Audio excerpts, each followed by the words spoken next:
Live.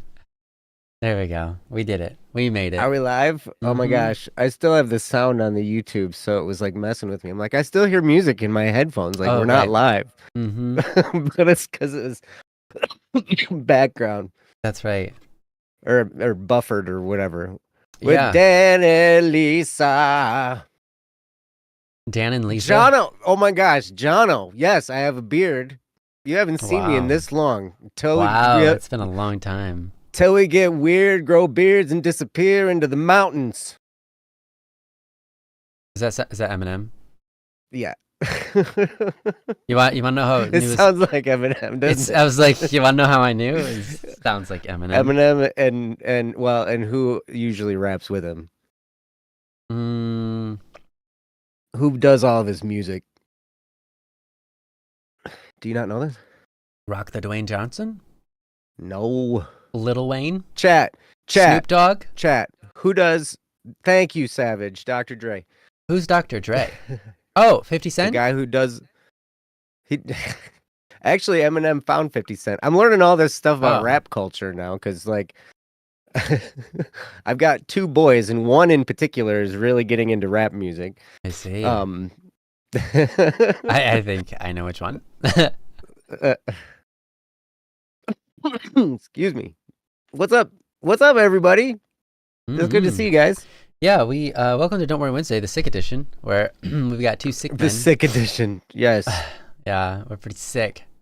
Yeah. What about you? Hey, Savage. How's that? Excuse me. Does that meet your quota?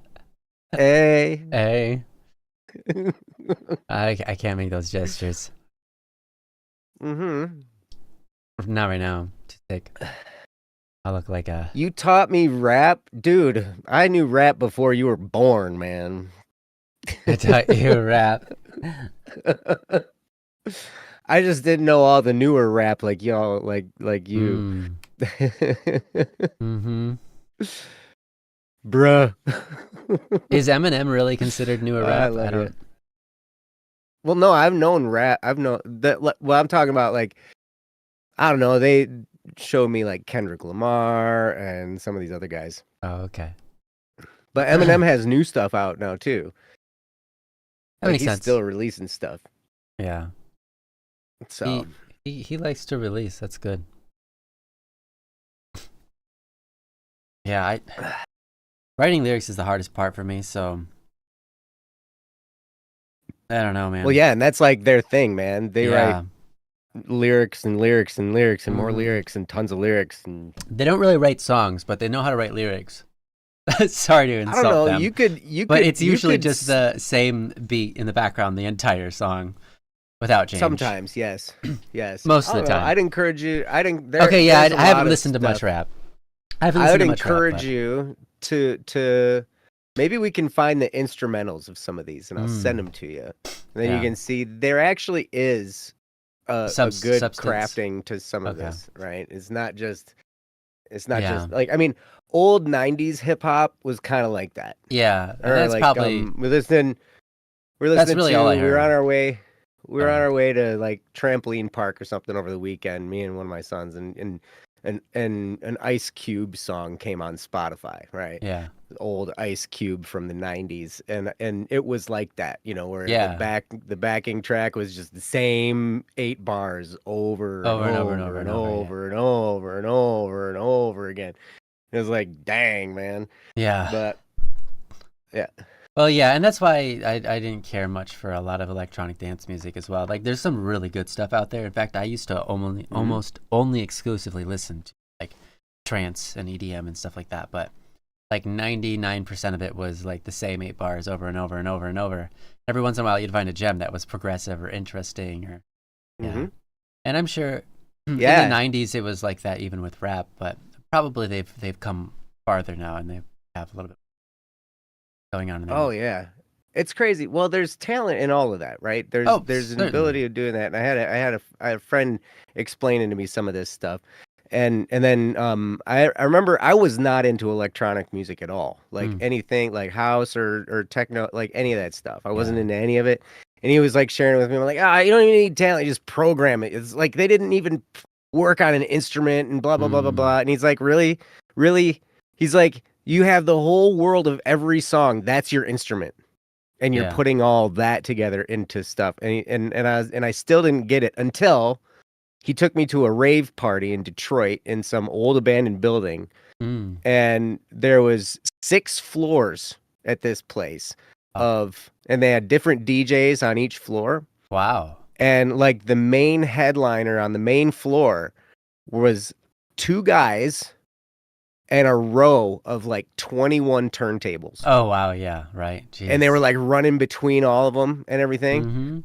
And I was like, it blew my mind. And then like 2 years later, I ended up jamming in a jam session with a bunch of musicians. And there was a DJ there, and he was from the UP of Michigan, right? A DJ. Nice.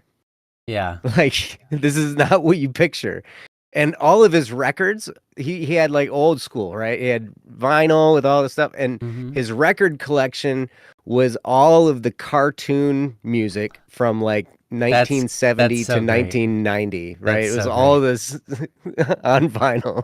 That's so great. And he's just in there doing all these cartoon sounds and stuff. It's great. Oh man, what a I don't know, like a novelty act, especially from the UP. That's so great. Love that. Right. It was cool. No, I don't have any room to diss the rappers. I'm mostly joking. I know that they put a lot of skill into their craft. Like I said, I can't do lyric writing very well. That takes me forever. I Just can do not some, yet.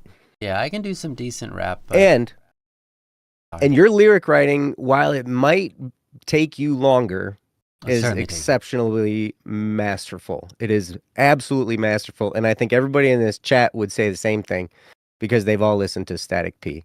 And so they know. Right, chat? You guys know. Thanks, Joe. Yeah. What coffee ground do you have to know? This is mug water. It's mug water. He almost got some coffee. Yeah, I was going to get some coffee, and I'm like, it's late. What, you do not agree with what? Mug water? It's hot mug water. Hot mug water, that's right. But yes, as a matter of fact, I've had 2 different kinds of coffee today, and both were ones that you recommended to me, Savage. Nice. Savage drinking coffee? Death Wish, and oh yeah. Nice. Yeah. And he picks out all this coffee that, is great. What, you don't agree that Ryan has good lyrics? Man, and I'm okay with that. That's great. That's great. Well, you gotta have some criticism, otherwise you're not good. Somebody's right? got to be a critic, right? Yeah. Exactly. You got to have critics, or else you're not doing it. Yeah, right. Yeah, I got you. You're joking. Yeah. But yeah, and actually, I got your brother turned on to some of those coffees too. Oh, really? Ryan. That's fun. Yeah. That's great. Yep. Yeah, Death Wish and Shellback, both of them are really good.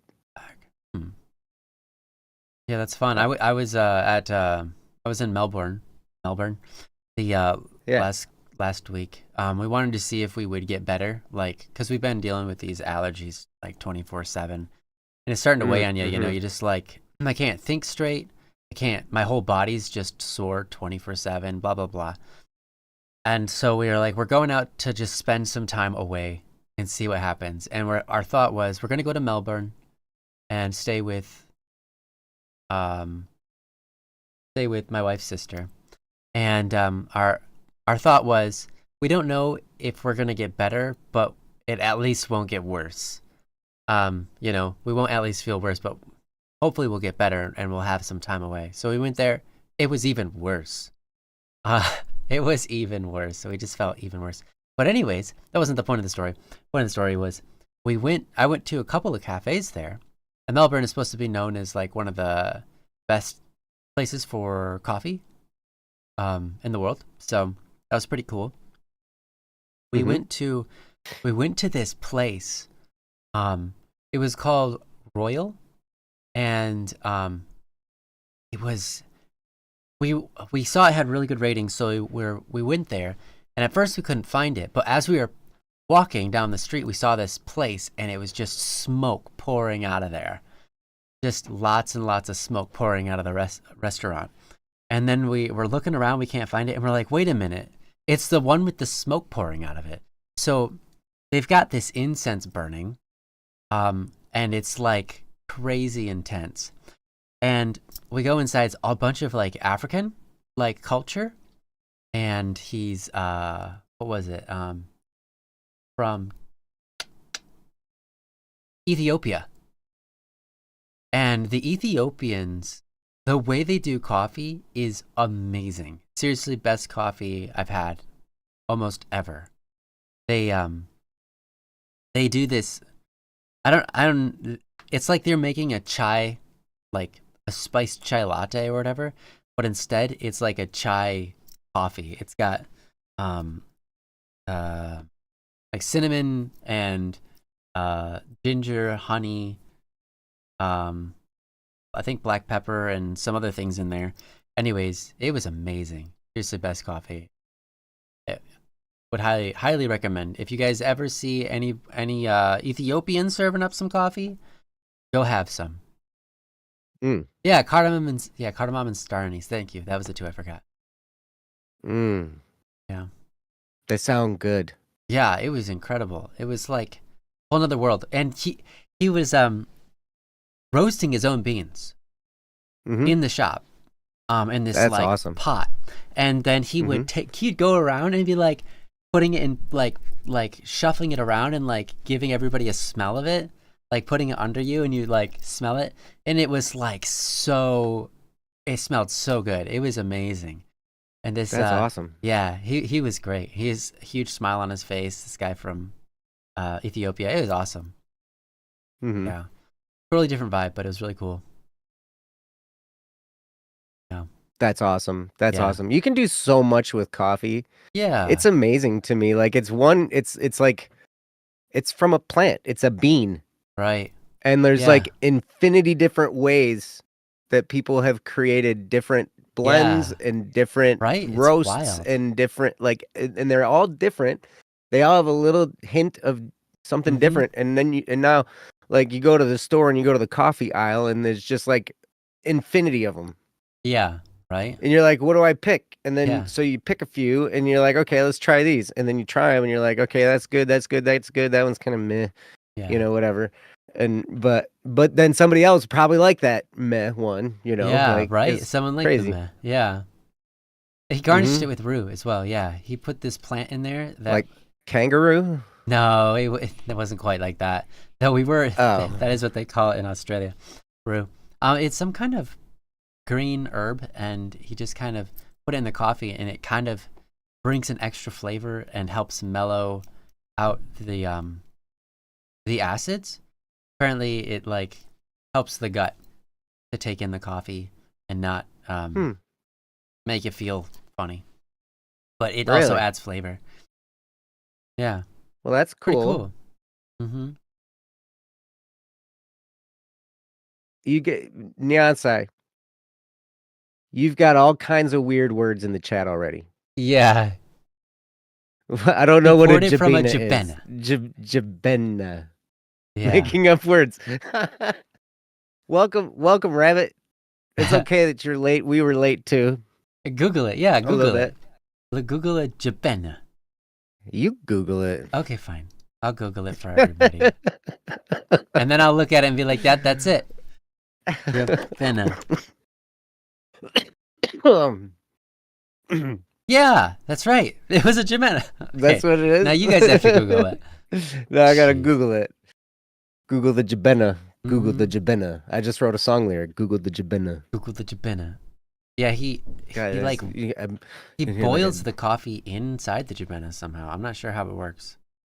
Jabena. Ah. It looks like a hookah, kind of. Sort of. if I guess. Is a traditional Ethiopian and Eritrean flask made of pottery used to brew Arabic coffee. The coffee itself is called bunna. Bunna. Ah. Bunna. We drank bunna. Yes. Bunna banana.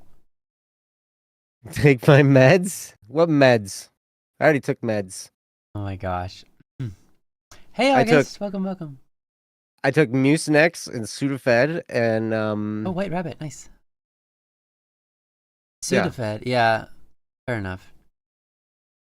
We did mention this is the sick edition of Don't Worry Wednesday. Yeah, this is the sick edition of Don't Worry Wednesday. So now today you have the chemically enhanced Joe. Chemically enhanced. That's amazing. Yes. Yeah.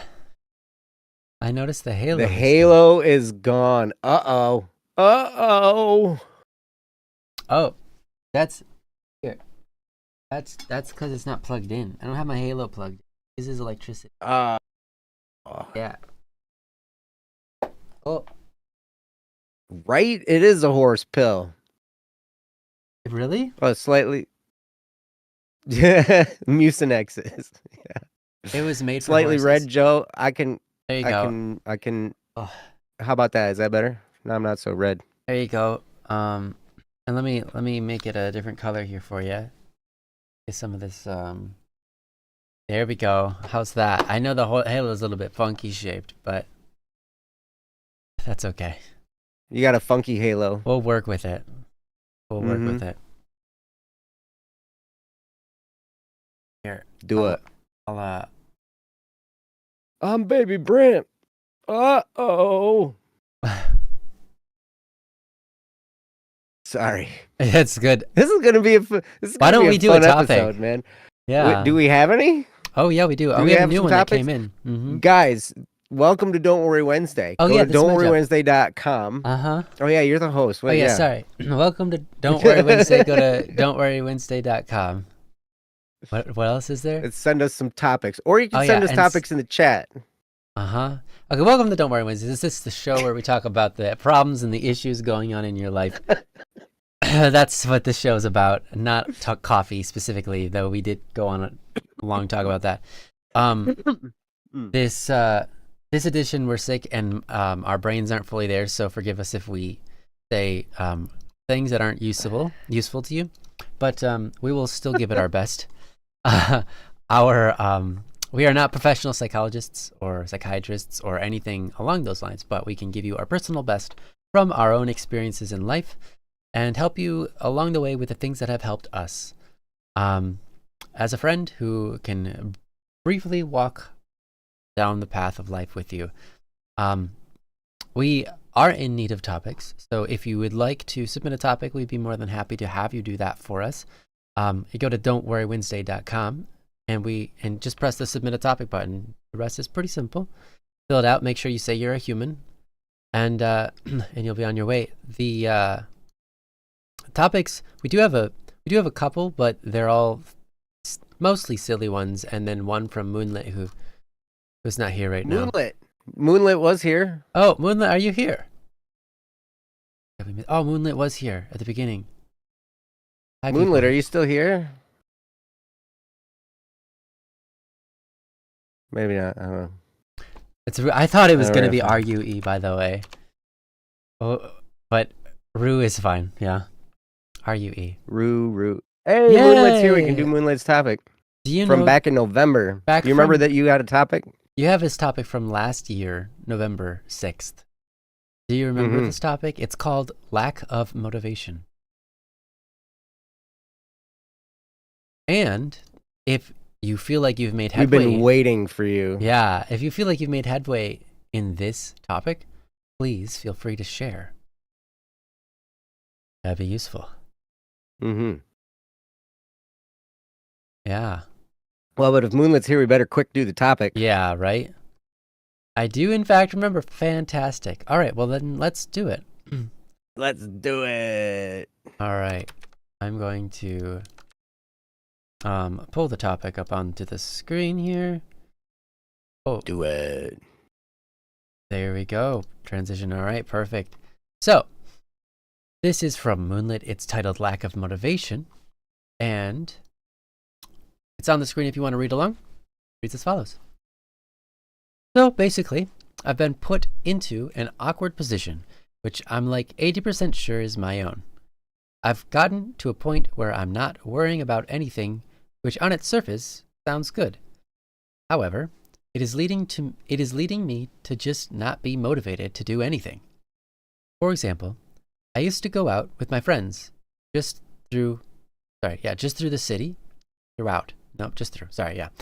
the city, worrying whether they'd think I was boring or if I'd miss anything fun, and I hadn't joined. Sick edition. If I hadn't joined. Yet this past year, I've kind of just stopped. I have been invited out, yet I've said no out of what I think is laziness. I did notice that it is also beginning to affect my schoolwork, as normally I would have studied a good amount before tests. Yet now I kind of just say, I'll pass if I pass. I'll pass if I pass. And the same with paying attention in class. It's more of I probably don't need to pay full attention to this. I'll still have half my mind focused on it, and the other half just not thinking about anything. Pretty much daydreaming.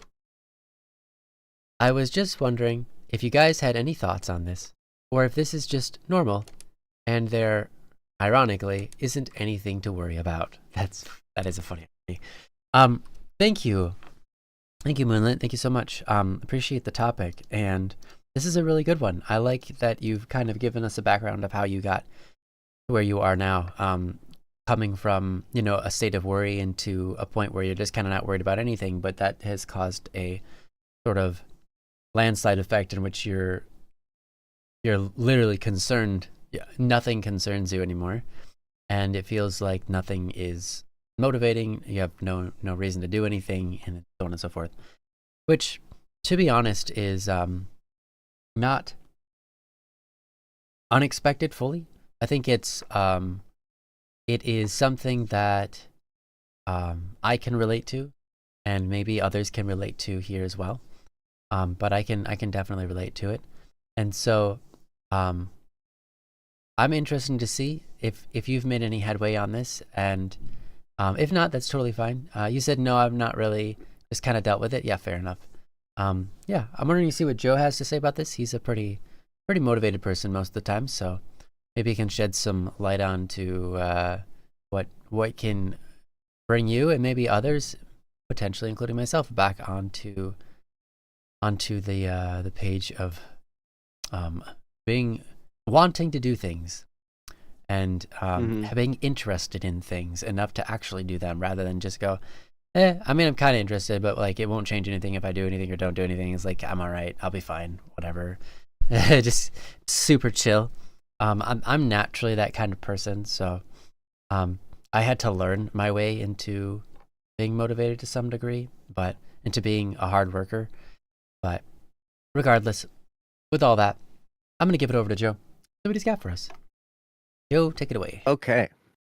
Thanks, Ryan. And thank you, Moonlit, for the topic. And like Ryan said, I appreciate this topic a lot because this is an area where I've struggled and I've learned a few things, and also, but I've also still struggled again. And sometimes it's interesting. So Neonsai says in the chat, when you don't have anxiety and stress to push you anymore, this can happen where you don't have the motivation, right? Because sometimes when we're worried about stuff, we can be exceptionally busy and we can be exceptionally motivated to do stuff because we're afraid of what might happen if we don't push things forward, right? Yeah. A lot of times, back in a lot of corporate environments, that's the technique a lot of managers will use to motivate their employees. They will use fear of losing your job or fear of getting written up. I remember when I worked at this one place, man, they were all about, threatening write-ups. Mm-hmm. And by this point in my life, I had worked a whole bunch of different jobs before. I'd known how this works. I know what they were doing. And I was like, what, you're going to write about me on a piece of paper? Ooh.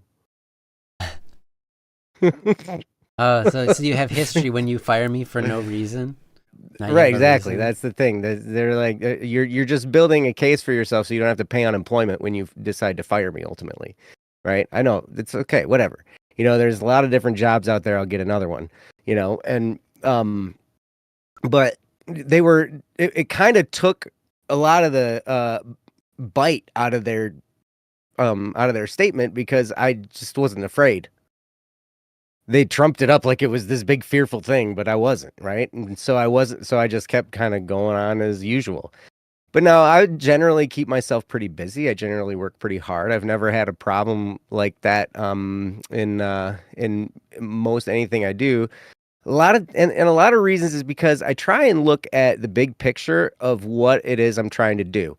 There's a great statement I heard a long time ago, and I think the person that I heard it accredited to was he was a basketball coach from Duke.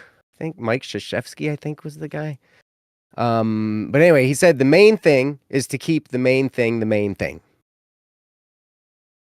The main thing is to keep the main thing the main thing. So what is it you're trying to accomplish? Right? And so whatever it is, if you're trying to accomplish something, it's like, all right, if we're focused on that main thing, what's our best way to get there? And you get all kinds of, obstacles that come your way. You get knocked off course by different life events. Maybe somebody gets sick. Maybe somebody quits. Who knows what happens, but you're on this path and all this stuff is happening around you, and you got to figure out how to keep the main thing and stay focused on that goal and keep going, right? So that's what if you're finding that you have a lack of motivation, maybe you've just simply lost sight of the main thing. That's happened to me before a lot of times. And so what I've had to do is go back and then I had to remember, why am I doing this? What in the world am I doing any of this stuff for? And then once I remember that, then it's like, oh, all these little, here's sorry, I'm kind of in shotgun hatchet thought mode, right? Like, so I'm jumping all over the place.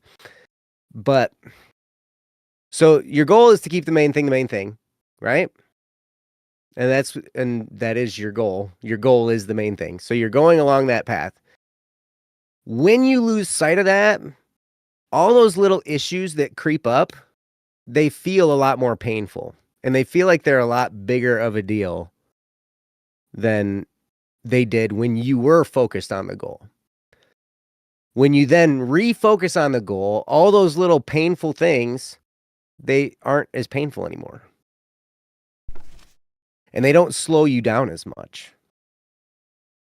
And so you can remember, I don't know, maybe you need to write it down. Maybe you need to write down why it is you're doing what you're doing. Why are you going to school in the first place? I'll tell you the reason I went to college was because they told me to. So naturally, I dropped out of university in my second semester, and then I just went to community college for like 8 years and had no focus whatsoever because I didn't have a reason to go to college other than people that I considered authority figures, whether it was my parents or grandparents or high school counselors or whoever, told me that's what I should be doing. But they're like, well, what are you interested in? You should major in that. And I'm like, well, I'm interested in music. And then it's like, well, but so you should major in music. And then, but I didn't want to be a band director, and that was the only way that path ended. And so I was like, so I didn't want to do that. And then I did find out, for musicians who want to be professional musicians, the place to go actually in the United States is Berklee College of Music. It's in Boston, Massachusetts. And so if you're going to pursue a career as a professional musician or as a producer or whatever, that's like one of the best places you can go. I was going to go there, and then I ended up meeting a girl and falling in love and getting married and doing all that kind of stuff. And so then I never went. But so the plans changed, right? But my goal has always kind of remained the same. Where it's like, I want to be a professional musician, and it grew and morphed into, I want to have a company that helps people become professional musicians. And that's what we have now with Black Static and Swerve. You know, Ryan and I are partnered in there with 5 other guys, and you know, we are here. Now, the path changed slightly a little bit. We had to start another business, but that's also in keeping the main thing. The main thing is also to to grow BSS into a company, but we needed capital. So we needed to, and people needed money, so we needed to start another business in order to kind of float through so we could pursue this thing. So your plans can kind of move around and be fluid, right? But your goal remains the same. And so it's really easy to get sucked into your day-to-day living, whether it's your classes or your job or whatever, and you're just doing these tasks. You're just doing these tasks, you're kind of mindlessly doing it, or maybe you're getting into it and you're liking it. But you can lose sight of that main goal, and then all of a sudden you kind of wake up and you're in this lack of motivated space, and you're like, "Oh my gosh, what am I doing?" And then the key for me has always been, I got to remember why. I have to remind myself why it is I'm doing what I'm doing. What am I working toward? And then when I can reignite that, sometimes it's not enough to just remember it. I have to remember what excites me about it. Because sometimes you can look at that and just be like, yeah, that's what I'm planning on doing. Yeah. But that doesn't like light a fire under you to do anything. So then you have to remember why it's exciting to you, why it is that you wanted to do that in the first place, what gave you that energy, right? That's always kind of been the key for me, and it's always been the driving force behind a lot of my staying busy, and working hard. Now, some other things you can do to kind of keep your mind on track. Make sure you're getting adequate sleep, make sure you're drinking water, make sure you're moving, make sure you're doing some kind of physical activity. You don't have to be a bodybuilder, you can be, and that's great. But do something physical with your body, because the more you just sit and are lethargic, the more you kind of atrophy a little bit. You don't do much, right? So if you stay active, everything kind of works and clicks better. So that will help with your motivation. So if you get your mind set on that goal, you keep yourself relatively healthy, and through doing that, you can, it can help you stay motivated to do those things. Now, you said in your topic about been invited out and said no out of what you think is laziness. And like, personally, me, I'm not all about going out most of the time anyway. Maybe you're like me. I'm a introvert. So I hang out at home. I have friends that I talk to. A lot of them are online. A lot of my friends are in different countries. Great. And then I have friends that are around here too. But those are mostly workmates. And then I have my family, my parents, my kids, my sibling, all that kind of stuff. But I don't know. I don't go out and do much. I work and spend time with people I love, but we don't necessarily go out and do much. Now, my kids are in vastly different things. One of my kids is way into music and loving it, and that's great. My other kid is into athletics and being active and stuff like that. And so trying to find the balance between the two can be a really interesting task sometimes, right? And to try and make sure everybody's kind of getting what they need and what they're after. But it definitely keeps things interesting. But I have to remember the point in all that. The point isn't always to give everybody what they want, but the point is to help people move in the direction they're supposed to go. And you're no different, Moonlit. There's a direction you're supposed to go. And maybe you need to discover it. Maybe you need to rediscover it. Maybe you've never really discovered it before, and it's something that might take a little bit of soul searching, and find the things that wake you up and make you come alive. And then you can find yourself on a path and then go, oh my gosh, this is kind of what I'm built for. I can move in this direction. And when you find something like that, and then it can wake you up and get you excited, then all of a sudden, the laziness kind of starts to taper off, and your motivation starts to kick up into high gear, and you become exceptionally active. And it's fun.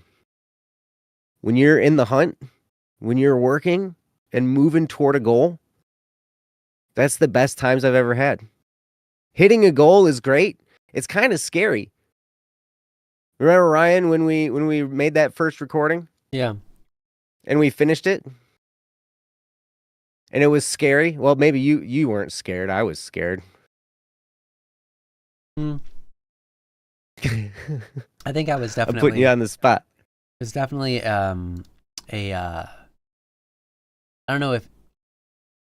It was like a anticipation that was a bit oppressive. If anything, I think that might be the best way to say it, rather than necessarily scared, but yeah. Yes, Neonsai, it is important to celebrate goals. However, I don't like to celebrate there too long, because I've learned that hitting the goal, while it's fun and it's worth a celebration and it's all that kind of stuff, it's not as fun and it's not as energizing as being in the hunt moving toward some kind of goal. So if I ever hit a goal and forget to set a new one, or don't set a new one, then I'll end up in lazy mode. Right? So I don't think we don't ever arrive in life. We arrive at a whole bunch of different places, but we don't ever, quote unquote, arrive. I've arrived. My ship has come in and blah, blah, blah, blah, blah. That just means you're ready to stop.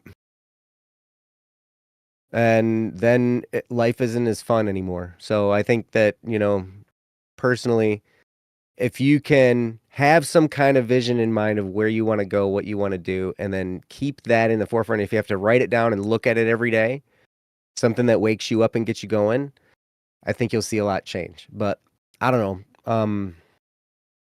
That's kind of my take on things. So I'm going to turn it over to Ryan and see, because Ryan talked about this right before, and he was like, you're naturally kind of a laid back, easygoing, not so you're kind of, you're phlegmatic, right? Everybody loves you, and they should, because you're the best and stuff. But like, easy to get along with, yeah. But getting motivated isn't always easy. But Ryan has found ways to motivate himself at many, many times throughout his life, and it's shown in different things that he's accomplished as Static P. So I'm going to turn it over to him, and he's going to tell you the right way to do things. I don't think I can tell you the right way or the wrong way. Yeah. But I'll give it my best, certainly. I again, like Joe was saying, and like I said earlier, I can relate to this. There are definitely moments in my life where I was a person that worried about how people saw me a lot, and so on and so forth, and that in itself was a little bit motivating, because it put a fire under my butt of like what I didn't want to have happen. But as a person, throughout most of my life, the negatives never really motivated me. I wasn't the kind of person that what do you call that? When someone threatens you and that motivates you to do something, for me in my life, I've always, whenever a threat came to motivate me, it more so demotivated me, because it was like, well, now there's strings attached, and now there's this idea of like punishment, which is not rightly due, because someone wants something from me. And that's like, it feels not, I don't know, worthy of my efforts. So I've always kind of, when things were negative, I always kind of just became unmotivated or demotivated. But where I can relate is definitely, being a phlegmatic. I always, I have a tendency to pick a more lazy route. I have a tendency for just being super laid back. Like if you ask me to go on vacation, I'll be like, oh, that sounds like a lot of work. I if it's okay. Like to go on a trip? Yeah, right. I'd like rather you'd love to go on staycations where you staycations home, are my right? favorite. Yeah, I always loved staycations growing up. Those are my favorite. Just stay home, do whatever you were doing, whatever you want to do, whether it's work or whether it's play. You have whatever you want to do at home. And then it's like if you go on a trip, no, thank you. Because dude, that's so much stress. I know, it's so much stress. Especially when you have somebody with an itinerary. Yeah, it's like it depends on who you're with. If you're with the right people, it's fun. But if you're phlegmatic and you're with people who want to do everything, that is hard. Because you're not motivated. Like I'm not motivated by all the different things. I'm not motivated. Like people are like, oh, don't you want to see like that super tall building over there? I'm like, the tall. I can see it from here.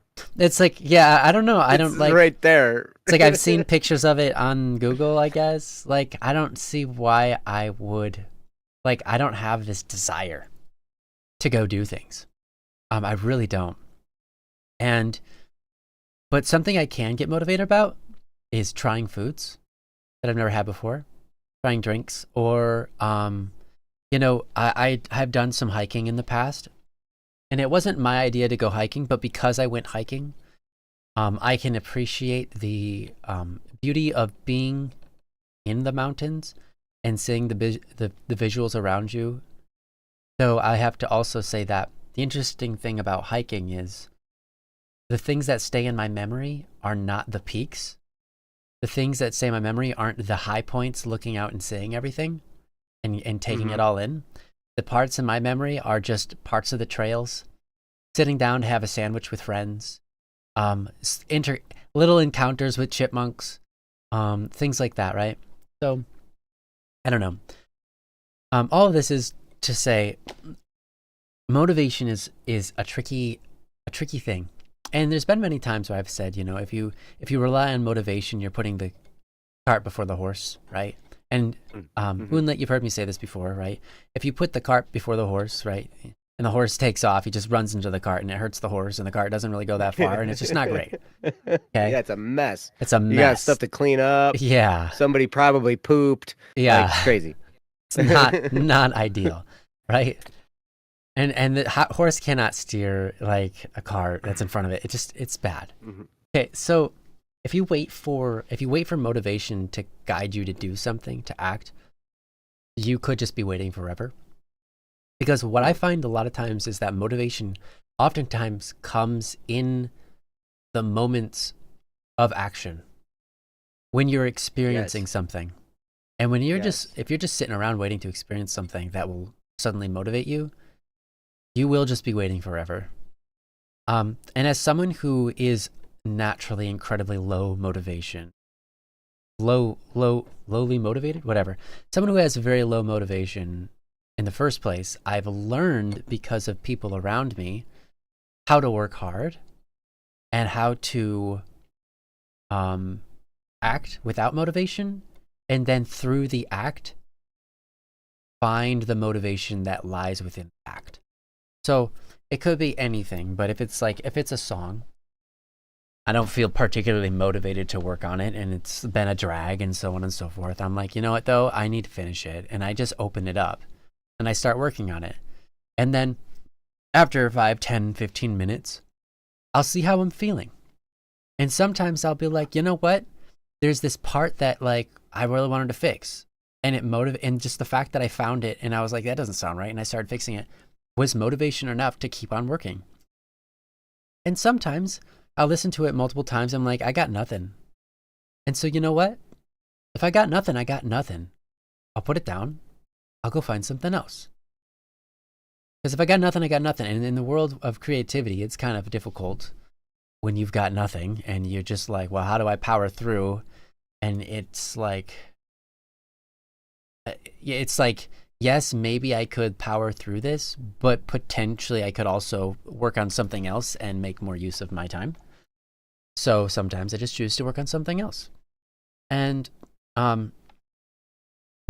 if you're excited, like if you're someone who likes people, like me, I'm a people-oriented person.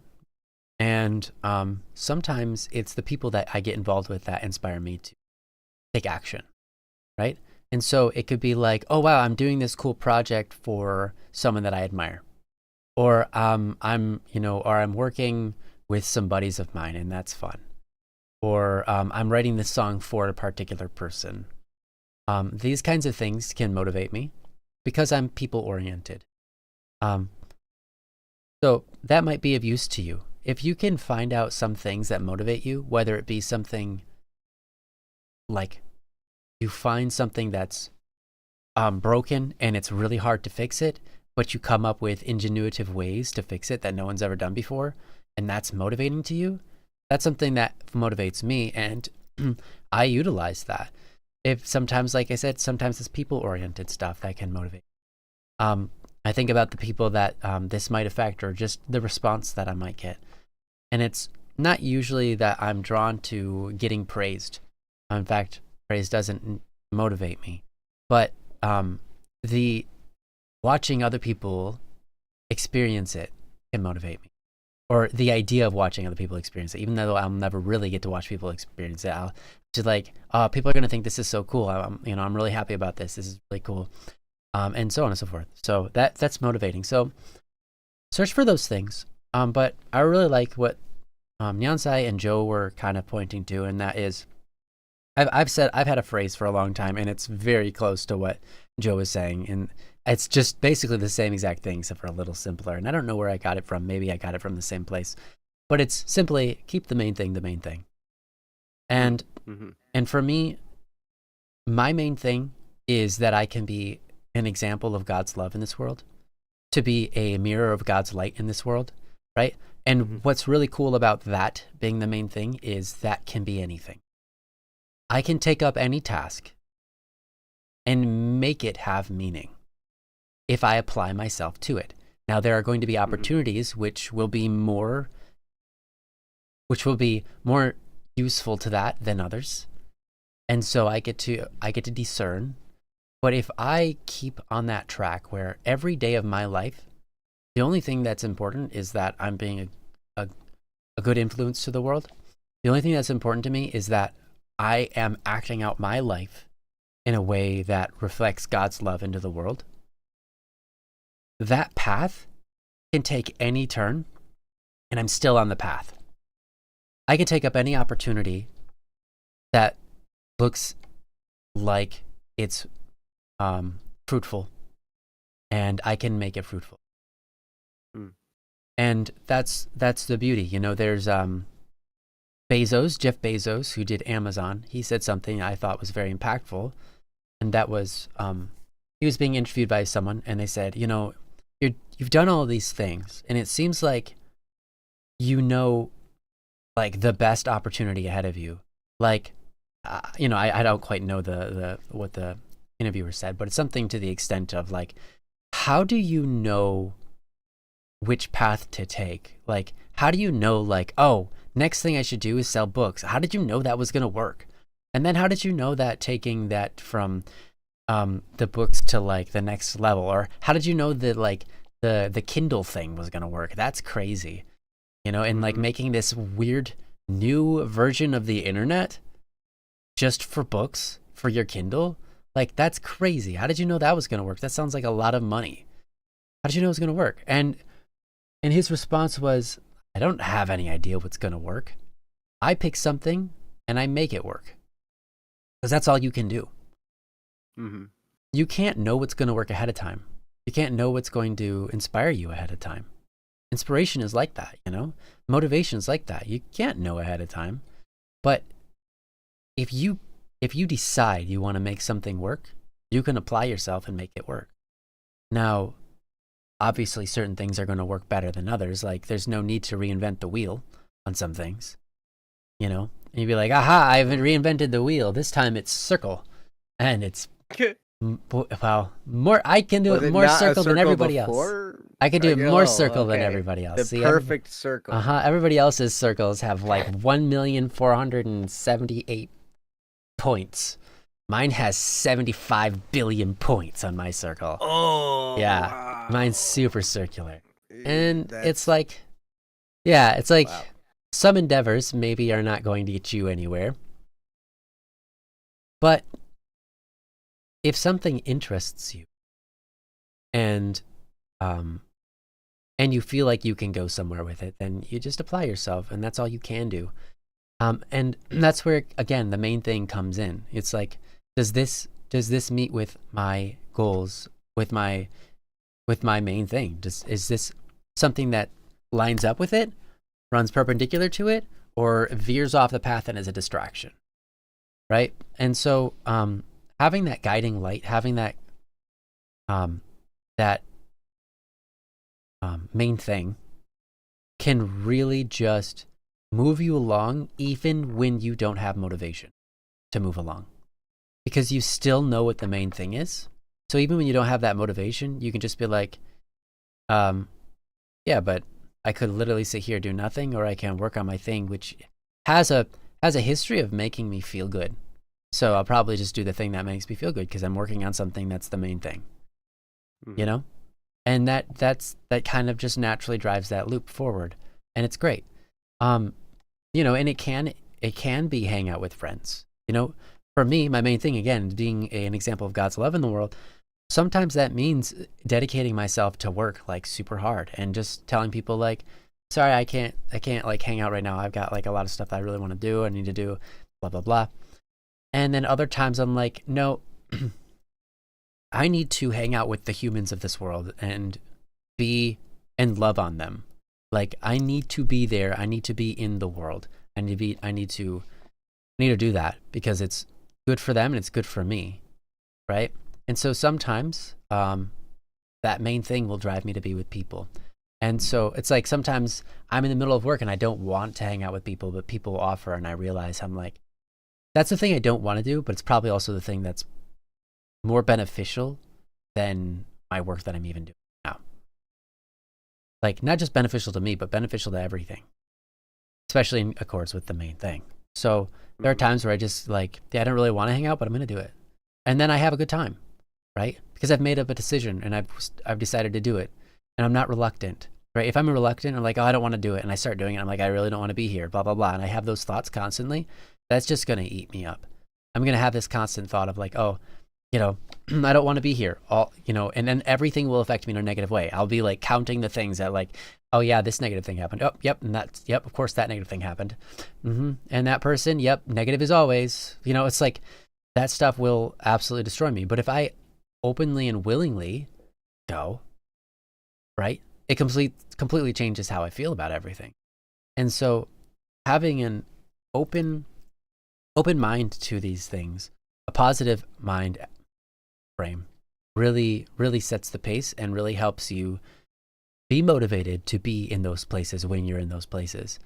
Another thing I can think of is, you know, there's a priest who asked, like, of all the places you could be in the world, you know, think of all the places, you know, on a beach, whatever, blah, blah, blah. You know, where do you want to be right now? And then he lets people answer. And usually at the end, he's like, you guys, those are such great answers. But I think the best answer, and there is a best answer is where you are right now. Because if you want to be where you are right now, you can do the most with it. God has put you where you are right now, so you can be right where you are, to impact only the way you can, to do the things only you can. Where you are right now is exactly where you're meant to be, because that's why you're there. So, as much as it is great to be on the beach, as much as it is great to be sipping out of a coconut or whatever in the Cancun's or whatever, it doesn't really matter, but the best place to be is where you're at right now. And so to take that and live with that sort of mentality helps a lot with not demotivating yourself by thinking, you're not achieving anything, or you're just not where you meant to be, or this wasn't the life you were meant to live. Where you're at is all wrong, and blah, blah, blah. I think, if you have a mentality of like, I wasn't meant to be here, this isn't who I'm meant to be. I think some of that is good if you've got some guilt on you, like that you need to figure out. Maybe you're not who you're supposed to be, but at the same time, being able to be in that spot is a blessing too, to notice that, you could be better and to start working on that. That's a great place to be. That's where you're supposed to be. So yeah, I think all of those things kind of work towards one end for me, and that I don't think too much about the motivation a lot of times. I get my mind and my attitude in the right spot, and then I go to work. That makes sense? And I know that's hard. That makes a lot of sense. So really for me, that's where it is. What does your mind and attitude being in the right spot mean? That's a good question. Well, like a lot of like what I was saying is having an attitude of, there's a lot of virtues out there that could be named. But just having a positive attitude about whatever it is that I'm doing and wherever I'm at, and that I don't have control of where I'm at, but I am where I'm at. Right. And so the attitude of like, joy. And joy isn't necessarily happiness in this sense. I mean joy in the sense of like, I don't know how to best define it. Something like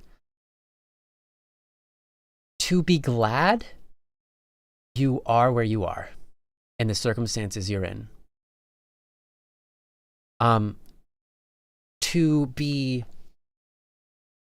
To have a positive outlook for the future, to know that whatever is to come has potential, and that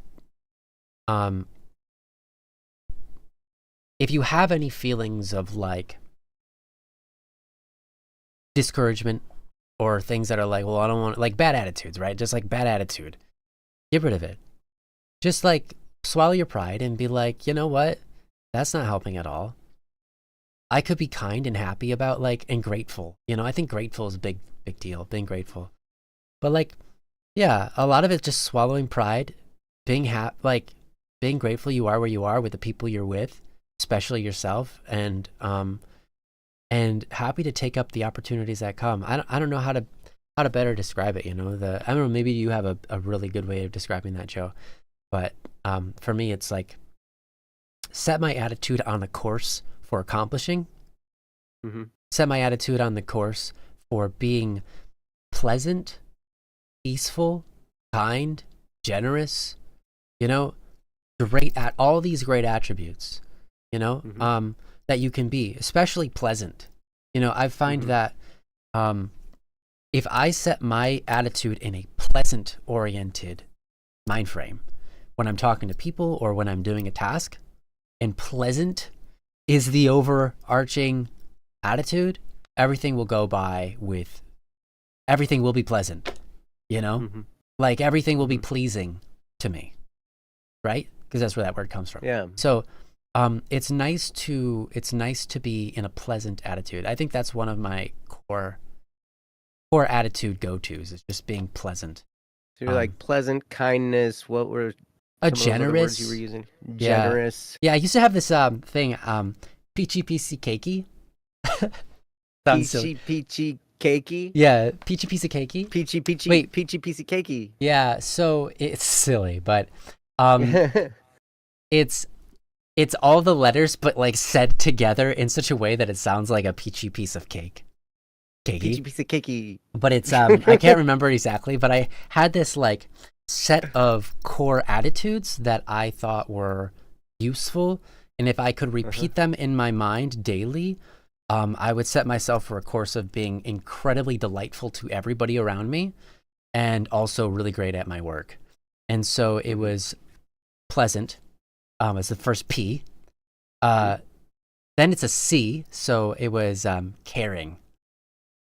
PCP, that's it was either patient or peaceful, which both of them are great. PCP, C, another C, I think it was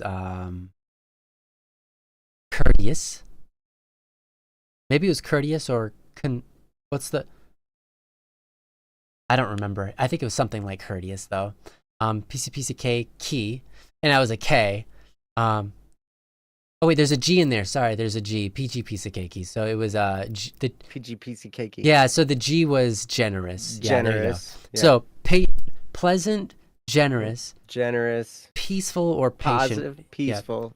Yeah, and then K, which was kind. No, there's a C. Oh, there's a C. Sorry, yeah, C, which is caring. Caring, which is different than kind. And then the last one, I'm gonna struggle. PG K. I think the last one was another K, but it's not coming to me. The Kraken. Yeah, the Kraken. The Kraken. That's it. No, I can't remember what it was, but it was all just attitudes. I can't remember the last one. Well, and here's kind of what I was getting at with all this, and I'm sorry to interrupt you. Yeah, no. But, sorry. As you're talking, I'm like I'm thinking through all this stuff, and I'm like, one of the best things you can do to help you not get bogged down and lazy and all that kind of stuff is like what Ryan is doing here. He's talking about all these different attitudes, right? But what he didn't mention yet is that all of these things that he's describing, all these attitudes and all these different things, they're how he relates to others. Yeah. They're how others experience Ryan. Yeah, that's right. Right? And so if your focus can be not on yourself, because it's really easy when we're talking about our goals and what we want to do, right? Like it's really easy to get self-absorbed. Yeah. And there's no better way to get demotivated than to be self-absorbed. That's so true. Because, usually motivation doesn't come from inside of you. It comes from what you're experiencing in the outside world anyways. Exactly, right? And so, like, if you can think of how you're relating to the others around you, to the people around you, how are you being a gift to the world around you? How are you creating something that is a gift to the world around you? Like, whatever it is that you're planning on doing, think of how the people in the world that you're serving are going to experience you and your whatever your product or service or whatever it is that you're doing. You think about those people and it's a lot easier to stay motivated because anytime I just think about me and my goals and I just want to be rich, or I just want to have this great house, or I just want to have these things can be motivating temporarily, but they don't last. And to have that lasting deep well, I think you almost have to get yourself out of that and make it about the people that are experiencing you.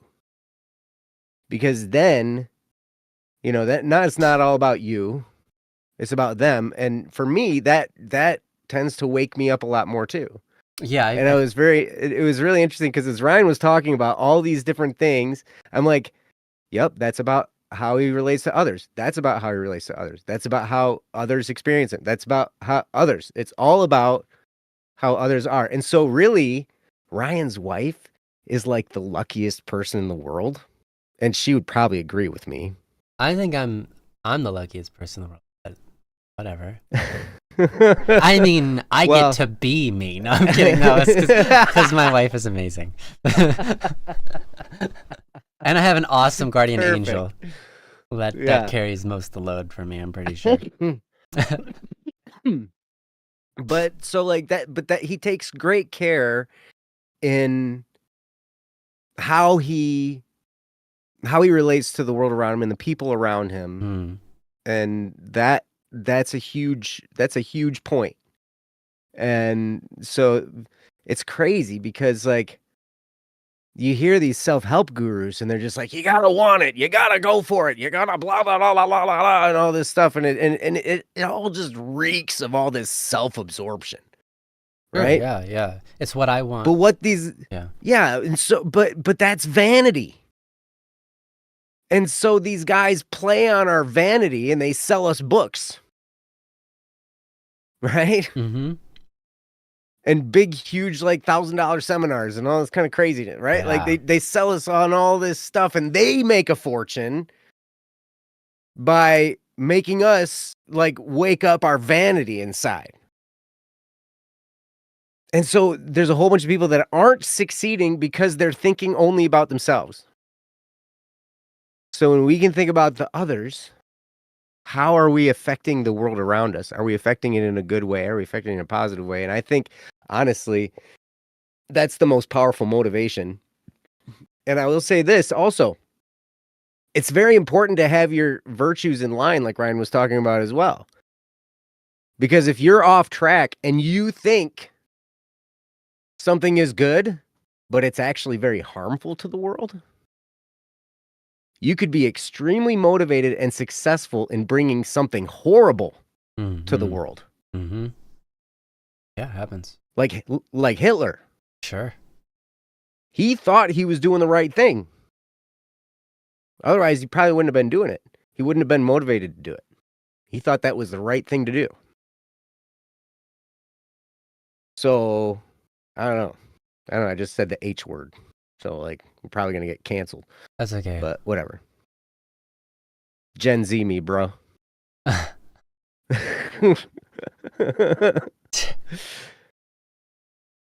great. I know how it happened, Neonsci. I was there. Oh, wow. Yeah, I was there too. You talked to me about all that as it was going on. Yeah, that's true.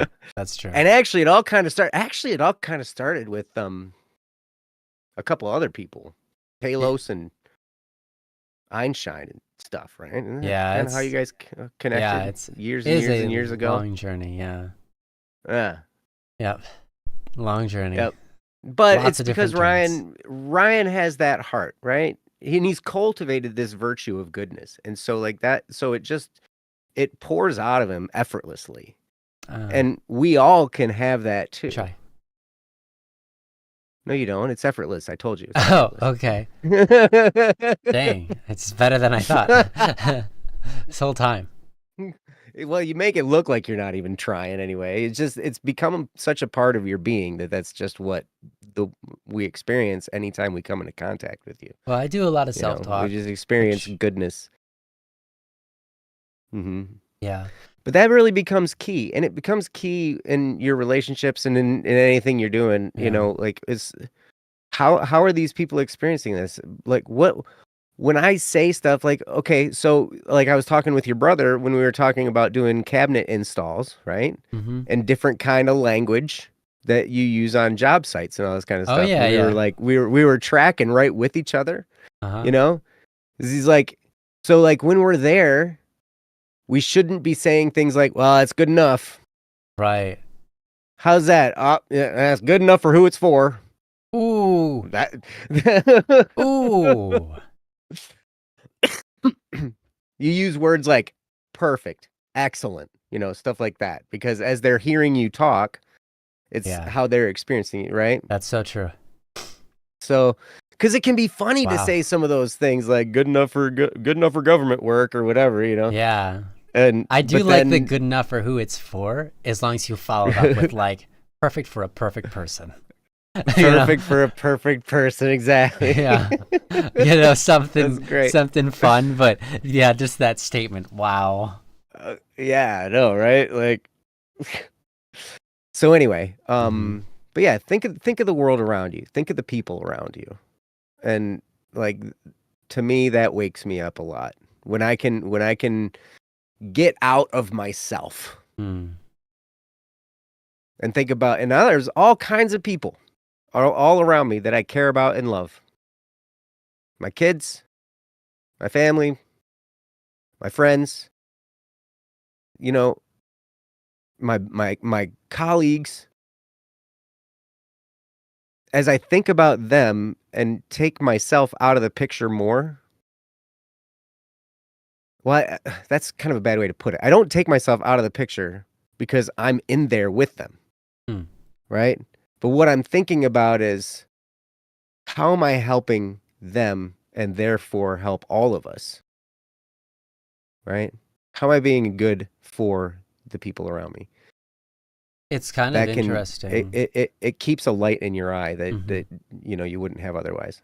Yeah, I found it very insightful that you brought up the, like, you notice a pattern of, like, just if you're focused on yourself in all of these things, like what's going to be, what's going to make me happy, what's my thing, blah blah blah. And now again, we talked about the main thing being the main thing, and you do have to figure out what that is. But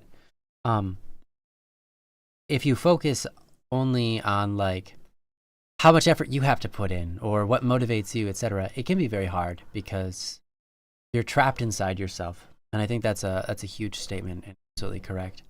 And you were just saying, inside the picture. I was thinking, if you take a picture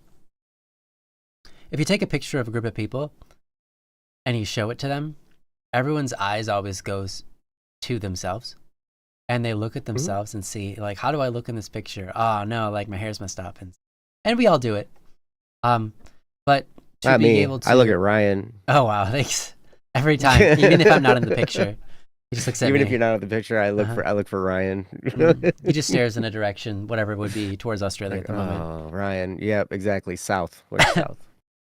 Southeast, probably. Southwest. Southwest. You could go either way from where you're at. I'm gonna be turning my back on you. Oh yeah, that's right. If I go far enough in this direction, I'll get there. Oh yeah, that's right. Yeah, you can pick up. I just got to go all the way around. I got to go halfway around the world anyway. Yeah, no matter which way you go, you got to go halfway around the world. That's right. So anyways, but if you look at a picture and you only look at yourself, right? It's a very different experience than looking at a picture and seeing how everybody else is happy.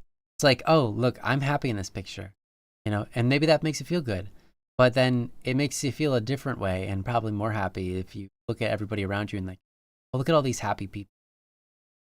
Look at this small culture of, like, happy people who are family and who have built up this happiness around each other, and that's a beautiful thing, right?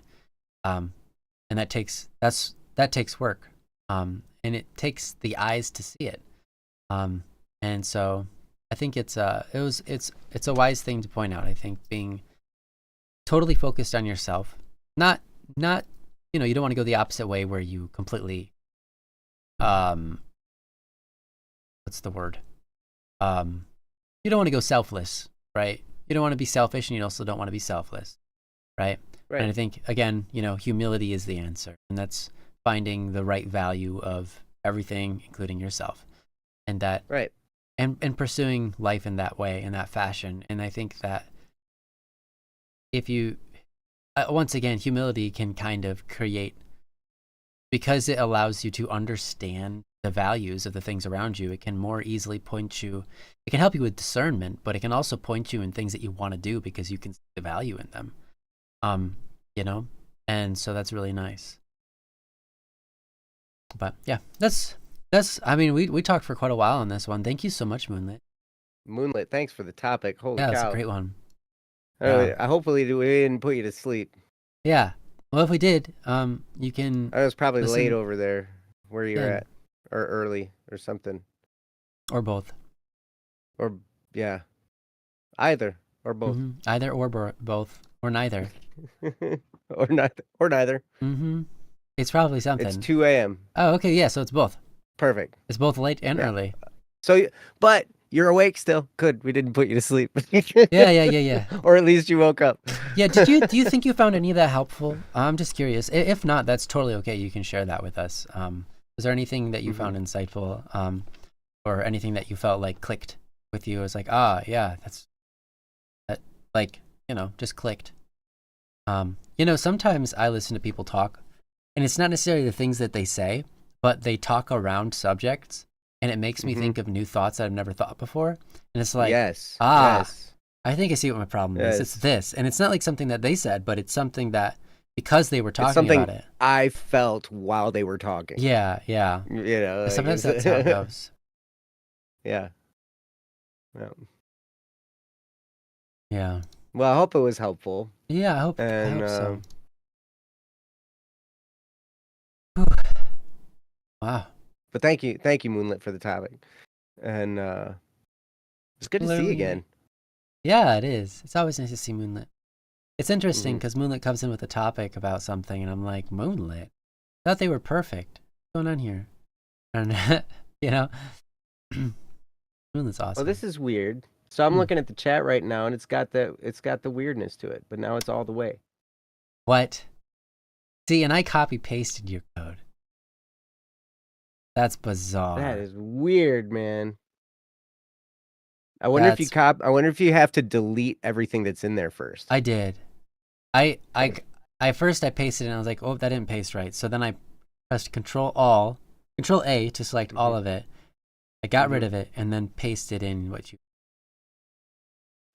That's weird. It's bizarre. I'll have to investigate. I don't know. Yeah, OBS is being funny. But it's okay when you're on like a single person screen. Yeah, and it was okay on the startup screen. Yeah, it's totally fine there. And so yeah, it's weird. Bizarre. I must have another setting on somewhere. Yeah. That's messing with it. Yeah. Oh well. Anyway, thank you, Moonlit. Thank you. Yeah. Rewatch it tomorrow and try and read the chat in the chat box because it's weird. And and stuff. Yeah. JoJo's Bizarre Chat Adventure. Yeah, that's it.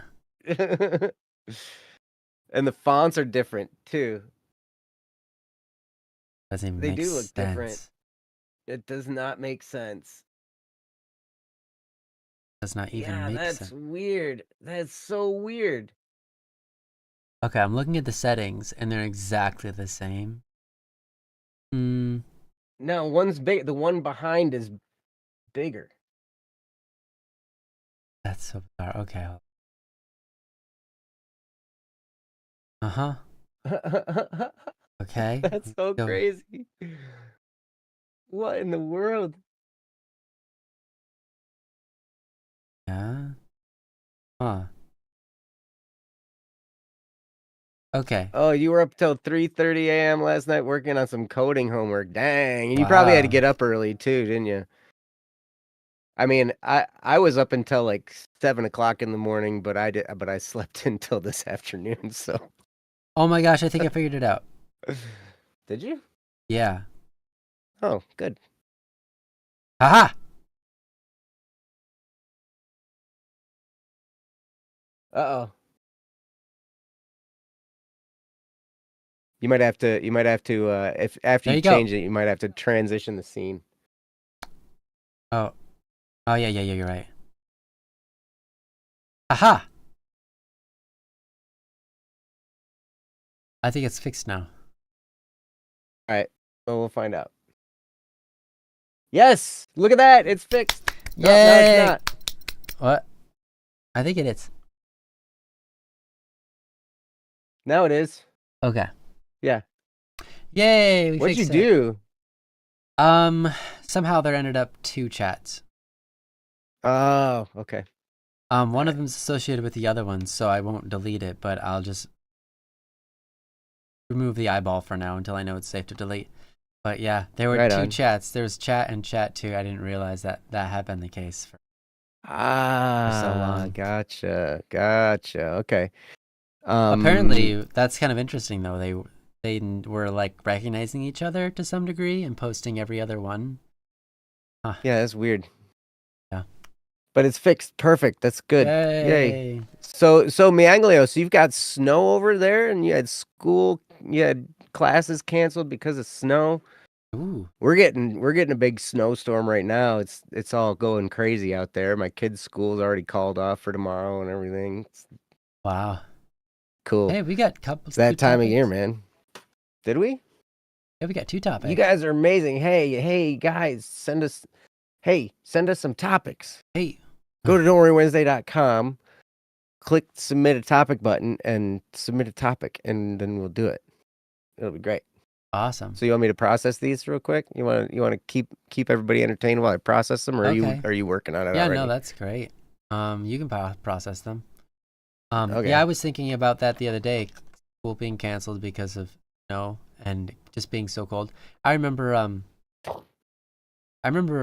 in Michigan where I grew up, sometimes it would get to like -30, -40, and it'd be so cold that it's not necessarily like that the roads were snowy or icy, but it would be so cold that the buses wouldn't run.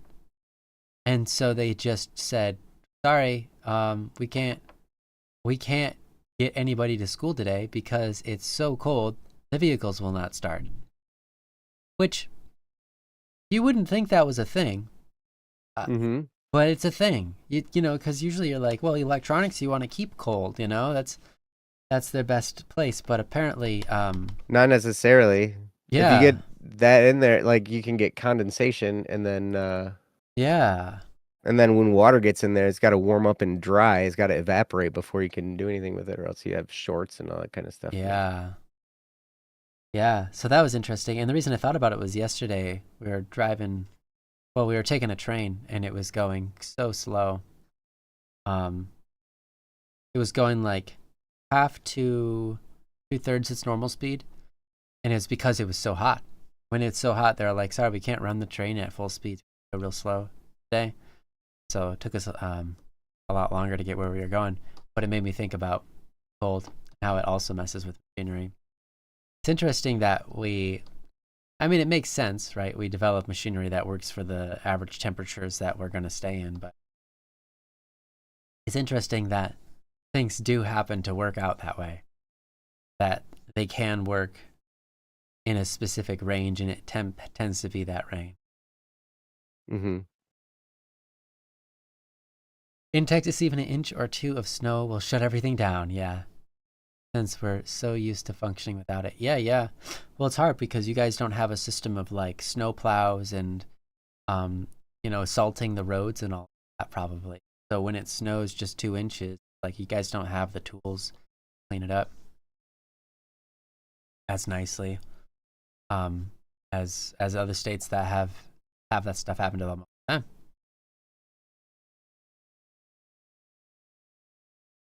Yeah. I remember living in Colorado for a few years. It was really great. Yeah. You had all kinds of snow there. Yeah, I really liked Colorado. And the thing I liked about it, one of the things I liked most about it was the sun was intense. And so, yes, it would snow, but most of the time, if it snowed, it melted by afternoon. So it didn't stick on the ground. So it meant it didn't cause any problems with driving. And it did get cold, but at least it wasn't stuck being cold forever. But yeah, I liked that. It was pretty cool. I've never experienced that before. Usually where I grew up, it's like it snows once. You're gonna have that snow there for about 6 months. And then maybe you'll get an extra 2. But yeah, it was cool. Out in Colorado, it would snow and then melt by afternoon. It would do that a couple times, throughout the weeks. I guess throughout the month. But obviously, if you go high enough, like up into the mountains, it just stays, and it's snow there, and it's dangerous because you've got cliffs and snow and ice, and do not know why I was so dangerous on driving those, but I did in my two wheel, what do they call that? Front wheel steering, rear wheel steering. I don't know what it's called. Anyways, someone does. A car without 4-wheel drive, and driving on ice next to cliffs with no guardrails. There were many times I should have died for sure. I remember one time, a couple times actually, but one time specifically, Yeah, two-wheel drive. Thank you. Yeah, that is what it's called. One time I was in. I remember 2 times really specifically where I was like, "Wow, yeah, no, that could have just killed me." And one time it was I was driving down a cliff, and I had to take this big turn, and I'm turning down it slowly, right? But then my car starts slipping, and I start spinning out again. Cliff to my left side, and like a wall, just like a straight wall up of rock to my right. But on the left side, yeah, that's sort of I'm turning to the right, so my car is being forced outwards towards the edge of the cliff. I start spinning out on ice. My car does a full road, like the tail starts wagging, and I'm like, something in my head told me slam the brakes right now, and so I did, and I slammed the brakes. My car spins 360, and then something tells me hit the gas now. And so what ends up happening is I spin, the back end of my car hits the cliff. I nail the gas. I come out of like this small ditch, and I catch enough traction that I'm able to go the rest of the way down this turn. And I did not slip anymore after that somehow. But yeah, that was quite the experience. Totally could have died. If not died, definitely very severely injured. It was a pretty big cliff. And the other time was a cliff that was about, I don't know, it was probably 800 feet. It was crazy. It was like just a fall, and it was like multiple trees high. And so it was like, I don't know, maybe it was somewhere between like 500 and 800 feet. It's hard to judge, but I go around this bin, and I'm on the cliff, and there's a cliff on my right, and then this bend happens, and it's like a 90-degree turn, and there's a cliff on my right still, and just a wall on my left. And suddenly my car starts slowing down going up this thing. And I'm like, okay, don't move my foot. Don't change the speed of my gas because I am moving. It was moving less than 1 mile per hour going up this very steep, snowy, icy hill. And if at all my car slipped, it would have either gone straight back and off the cliff, or to the right and off a cliff, and if I'm lucky, to the left and stop by hitting the wall. But it looked like it was just gonna go straight back, and there was nothing I could do. So I'm just holding here, and I'm sitting here. I think I climbed the cliff for like 2 minutes, just going less than 1 mile an hour, just sitting there saying my prayers and just inching along until I got to the top, and everything was okay. But once I got there, I was like, I cannot go back down. It's impossible for me to go back down that direction because there's no amount of like pumping my brakes or anything that will allow me to go down this cliff and not just go straight off it. And so then I found this back road to go down that took like 2 extra hours to get to my destination. But it was worth it because I didn't die. So that was nuts. Driving in the snow is very dangerous. Very dangerous. Would not recommend. Especially next to cliffs. Yeah, 2-wheel drive. Yeah. Dang. Yeah, mountain roads are beautiful and super cool to drive, but not when there's snow. Yeah. So the topics have been curated now. Awesome. So the whitest rabbit just was like, how many topics are on the list for today? And probably we only had time for about one more. Yeah. So we just got 2. Neither of them are urgent. One of them's kind of simple. I'm not sure what to say about your topic, Beanzer. It's cool, but I'm not sure. Like, I feel very lost on that one because I don't have enough context. I'm a little, yeah. Or maybe you were being funny, and we can and we can make it funny. But there was that. But the awkward situation one is pretty serious. Yeah. We could totally do that one. Okay. Cool. So yeah, as Saule said, if you'd like to send us a topic, go to don'tworrywednesday.com or just let us know in the chat. Find us on Discord, send it. I actually just recently got WhatsApp, but nobody has my WhatsApp yet. Yeah. Wow. Gen Z. Yeah, there are a handful of people. There are a handful of people that I know that use WhatsApp, and I was like, well, just use some. Maybe I'll see what WhatsApp with WhatsApp. What's up with WhatsApp? What's up with the WhatsApp? What's up with WhatsApp? There we go. Gen Z me, bro. Yeah. My mom uses WhatsApp because my aunt uses she's WhatsApp totally because Gen Z. Yeah, because my aunt uses WhatsApp because she lives in Germany, but everybody else lives in America, and she found out that WhatsApp allows her to send messages for free. Yeah, it's true. So then she got WhatsApp, and in fact, that's where my friends that have WhatsApp are. Oh, there you go, Germany. Okay, there you go. There in Germany. Yeah. Yeah. So, I don't know. Maybe it's a Germany thing. Maybe. I find it a little bit weird. Because your phone already does that without needing WhatsApp. But I guess people just don't know that. That's true.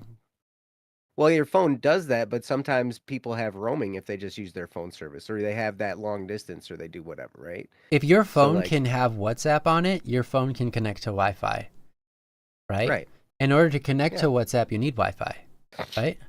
No, well, you need cell service, you need internet. You need internet. Yeah, that's what I meant to say. Internet. I meant to say internet. Yeah. And if you send Wi-Fi, if you send through the internet rather than through the phone lines, it's the same exact thing as using WhatsApp. And you just tell your phone to connect to the internet, not to the cell tower. You can't always do a video call with people. Oh, okay, yeah. No, that's you can on WhatsApp. Mm-hmm. Okay. If you both have WhatsApp, you can. I can't video call with my boys because they have Apple phones, and Apple. DWW is not sponsored by Apple, nor would we accept it. Wow. Because Apple is like the scourge of the earth. It depends on how much they're paying.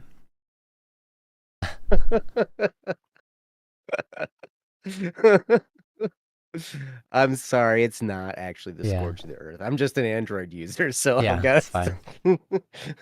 I mean, I've not really used much Apple. The only time I've used Apple, it was a nightmare.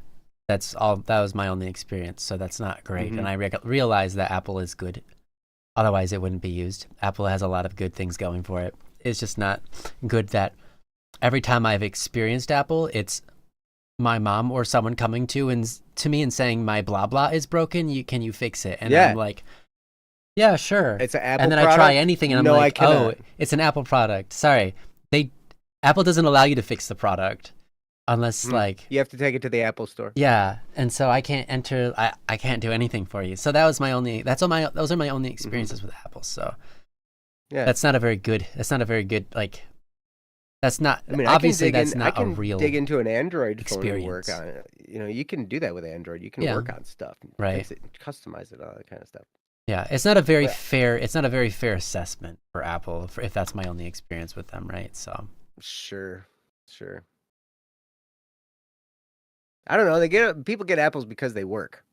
Yeah. Until they don't, and then they ask an Android user to try and fix it because they're the geeky people in the world. But then they're like, "That's right. This is an Apple phone. I can't fix it." Mm-hmm. That's funny. I've never heard of Kai. What's Kai OS? Never heard of that. Oh, you don't like it though. Okay, so you don't have to tell me. I'm a Kai OS user and I hate it. I really, really don't like it. Yeah. Interesting. Flip phone OS for better. Yeah, that's amazing, dude. Oh, wow. Flip phones are great. Oh, that's great. Yeah. All right. Do we want to do a topic? Yes. We got about 20 minutes left. 20 minutes. Do you think we have time to do this awkward situation justice? Sure. Okay. I think so. Okay. I think so. Okay, we'll give it our best. I mean, then. it's an important one, but I think the answer is probably going to be fairly straightforward. Good. Okay. Great. All right, I'll stop the current topic, and I'll get the new one on the board for us all. August, I still love you, even though you're an Apple user. Oh, of course. I'm okay with you. Our love knows no bounds, even for the treacheries of Mac. Hey, no, if it works for you and you love it, I have a really good friend who was a bass player with me for a really long time that has all Apple stuff too, and he loves it. My wife uses Mac stuff. It's totally fine. And plus, like doing art on the Mac, all that, the iPad, and they've got the iPencil. Apparently, that's really good. They did a really good job with their product there. So nice. I'm not against it. I mean, there's nothing wrong with it. It's just a matter of it's got its flaws and it's got its personal taste, right? It's personal taste. Got its proficiencies and flaws, like anything else. Right. Yeah. Mm-hmm. Yeah, Mac is good if you use it as intended. Exactly. If you just like chuck it out the window onto the concrete, that's perfect. Right. If you use it as intended, it's not intended for nerds. I think you're right, Nansai. That's like perfectly said. That's probably true. Yeah. That's perfect. Okay. Well, so I'm gonna get this topic going. This one is from Anonymous. It's titled "Awkward Situation," and you can read along.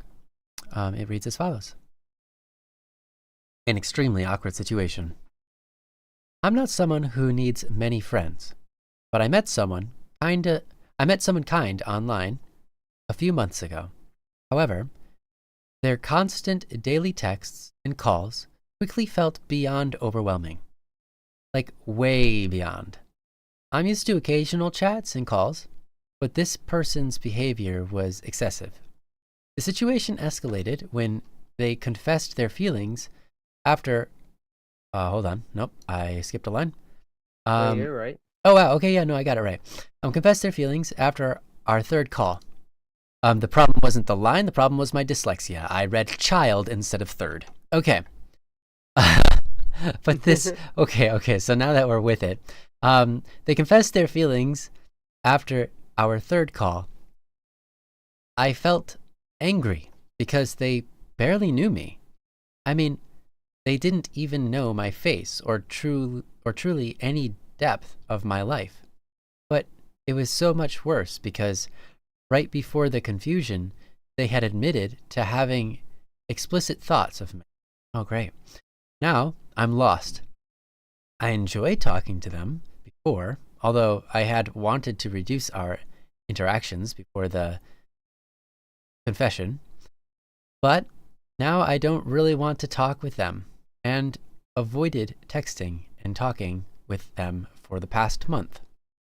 Feeling uncertain about what to do next, I seek advice on how to handle this situation. I've never ended a friendship or blocked someone, but I know I must find a solution that's finite to avoid awkwardness since they are also loosely in two of my online communities, which I feel I can't interact with until I solve this. I don't want to hurt anyone's feelings or punish someone for loving. However, the final conversation left me feeling used and disrespected.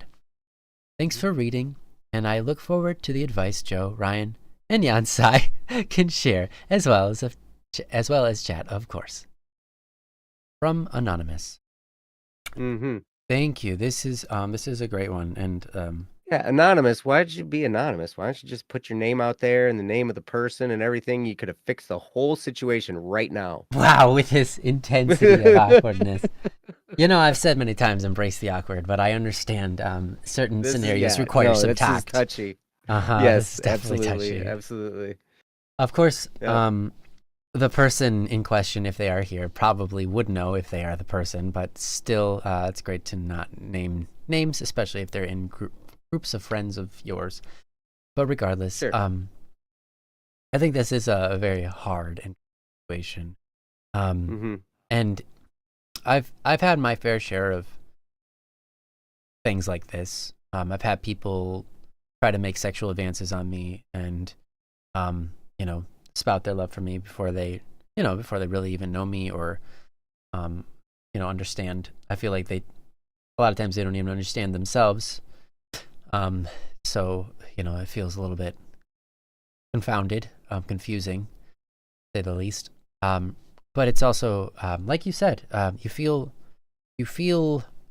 what's the word? You said it really well. Disrespected. Yeah. Feeling used and disrespected, and yeah, used as well, right? Absolutely. And that's hard.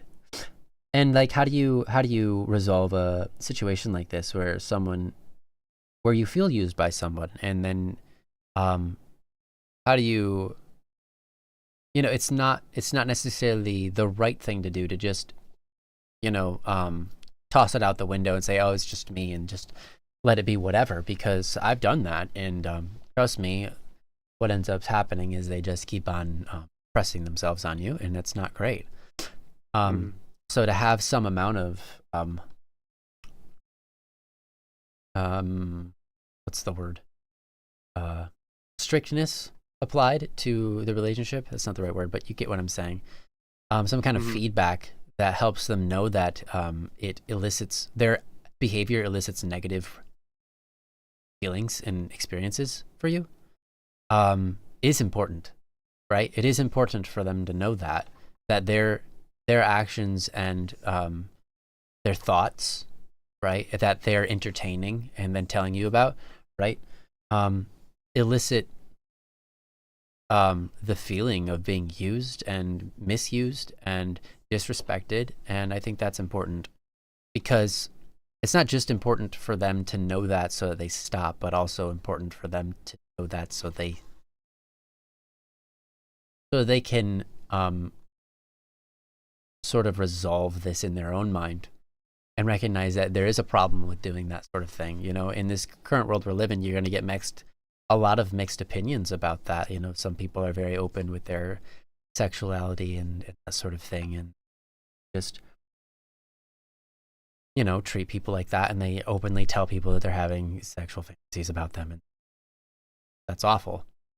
And that's one side of the world, and that side of the world has an influence, and they can certainly cause confusion in our brains, and especially if you're in a community of a lot of people saying that kind of stuff. And so, I mean, it might be of great benefit for them to experience something of someone who has a little bit of self respect coming in and saying, look, I have more self-respect than to allow you to say those things. Like, and it's not like they're not free to say what they're saying, but more so it's that what they're doing isn't healthy for them or you, right? And so expressing that is important. But I'm gonna step aside here. There's quite a bit to talk about, and I don't want to take too much time, so I'm gonna give it over to Joe. I'm interested in seeing what he's got to say, as well as a lot of other people in the chat. I can see a little bit of a buzz going, so it's good. I'm sure they've got a lot of good input. I'm gonna step out of the way and give it over to Joe. There's a song. Thank you, Ryan, and thank you, Anonymous, for the topic. We'll try and do it justice in the next 12 minutes. I think we can. I think Neon Sai has pretty much said it in the chat. Savage, you've got it in there.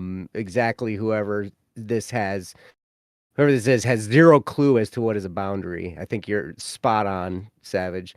And yeah, I appreciate also that you are being empathetic with the person. You know, that you're sorry they got to go through this, because it is tough. It's a tough situation. There's something I wanna clear up for you, Anonymous. And go and read Neonsai's stuff in the chat too. Yes, I had to go through a great deal of this. Yeah. So Neonsai's got a lot of good stuff in there, and that's really good step by step how to do this. You're not gonna escape it being awkward. I'm sorry. But there's something you said in your topic that I want to correct. Well, you didn't say it wrong, but I want to correct your thinking about this. And you said you don't want to hurt anyone's feelings or punish someone for loving. Okay, what this isn't love. Right. That is an important This is addiction and obsession. And I don't know. I mean, I've been on both sides of this coin before in my life. And it's not comfortable for either side. And as far as you're not punishing someone for loving because they're not loving. They're wanting. I remember, like, I used to talk about the 23rd Psalm in the Bible. It says, "The Lord is my shepherd, I shall not want," right? And so what does that mean? If I want something, anything, like, and I just like have this want, I have an inordinate desire, which means it's disordered, generally speaking. That's what that's talking about. Because it's okay to want stuff. It's okay to desire to see somebody. It's okay to, miss your close friends and relatives or your spouse or whatever, right? It's okay to desire your girlfriend or your boyfriend or someone who you want to be your girlfriend, right? It's okay. But when it goes into this level of obsession, it's a problem. And really what it is this person is trapped by this. Now, breaking them free is going to be very painful for them. They don't know it. They don't know it's going to break them free, but it is. And Beyonce says, if you're only going to fix the relationship, or refrain on feedback because it makes them think you want to fix them and continue the relationship, just full on end it. And that may be the case you need to do. You may need to, I guess it depends. You could try ghosting them. Maybe you don't want to do that, but you could try ghosting them. And, what was the other thing? You don't want to hurt anyone's feelings. You're beyond that. I would just accept the fact that you're going to hurt their feelings. You probably already have. By not reciprocating. Unless you have reciprocated and given them led them on in some kind of way. Which I highly doubt because they haven't talked to them in a month. Right. I don't know. So, and then also, people can get led on by the weirdest things too. It's crazy. But I don't know. Like, I think one of the best things to do is to just cut ties and be apart and not talk to them. Not associate with them. Associate with your communities. And I don't know if this is on Discord or not, but I think on Discord, I've never blocked somebody. If you block somebody on Discord, do you not see any of the stuff they put in servers that you guys are in together? Do you know that? I don't know. I think that's the case. So you won't see anything that they put in there if you block them. Now, they'll be able to see with the stuff that you write, but you won't be able to see anything that they write in anything. So you've never blocked somebody, maybe it's time. Yeah. It's okay to. And yeah, I mean, there's a good reason for that feature. Right? And I don't know, people talk to me about they get blocked, people have been blocked by people and it's not that big a deal, sometimes it's just what happens. I've been blocked before.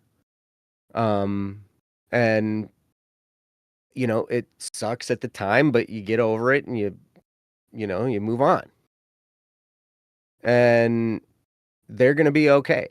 And it's not your responsibility to make sure they're okay.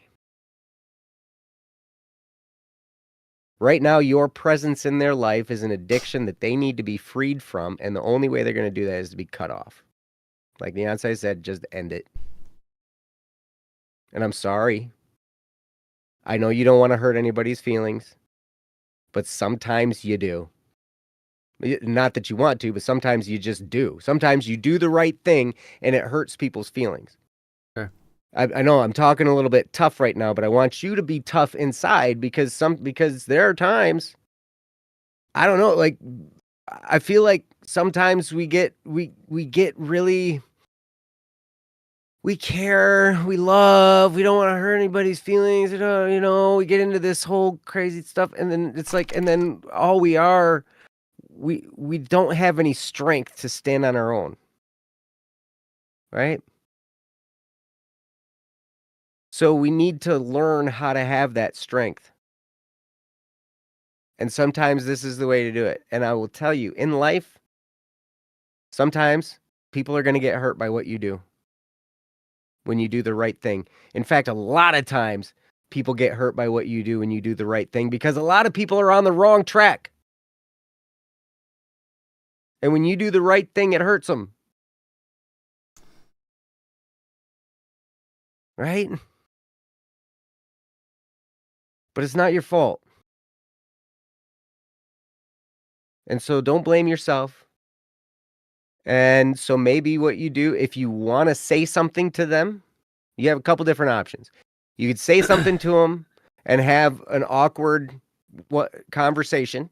You're trying to avoid awkwardness, maybe. If you're trying to avoid awkwardness, what I would do is just stop talking to them, block them, and move on with your life. And don't talk to them again. Carry on in your communities as necessary. If they start creating a problem in the communities because they're in there and you're in there and they're following you around and doing all that kind of stuff, and you get wind of it, then you talk to the server admin and have them kicked because they're creating a problem. Sorry. I'm not saying this person is a bad person, but their behavior is wrong and it needs to be dealt with, right? And if they start misbehaving and causing problems in the community that you're in as a result of you just not talking to them anymore, then, they can have it. I've had it go multiple different ways with people. And maybe I was creating a problem for them. I don't know. I didn't think I was doing anything like super wrong, but I've been blocked. I've been just ghosted. I've all that, whatever. And I look back on those situations, and at the time it hurt for a few days, maybe longer. But you grow through it and you end up okay. So, Anonymous, that's what I would do. This is going to be one of those situations where, yep, you're going to have to be tough. You're going to have to understand that people are going to be hurt. There's no way around it. There's no way. But everybody gets hurt in this life. We all do. And I know you don't want to be the one to cause pain, but you aren't causing the pain. Their obsession is causing the pain. So, I don't know. I'm sorry. I can't sugarcoat it. There's no way around it. There's no way around it.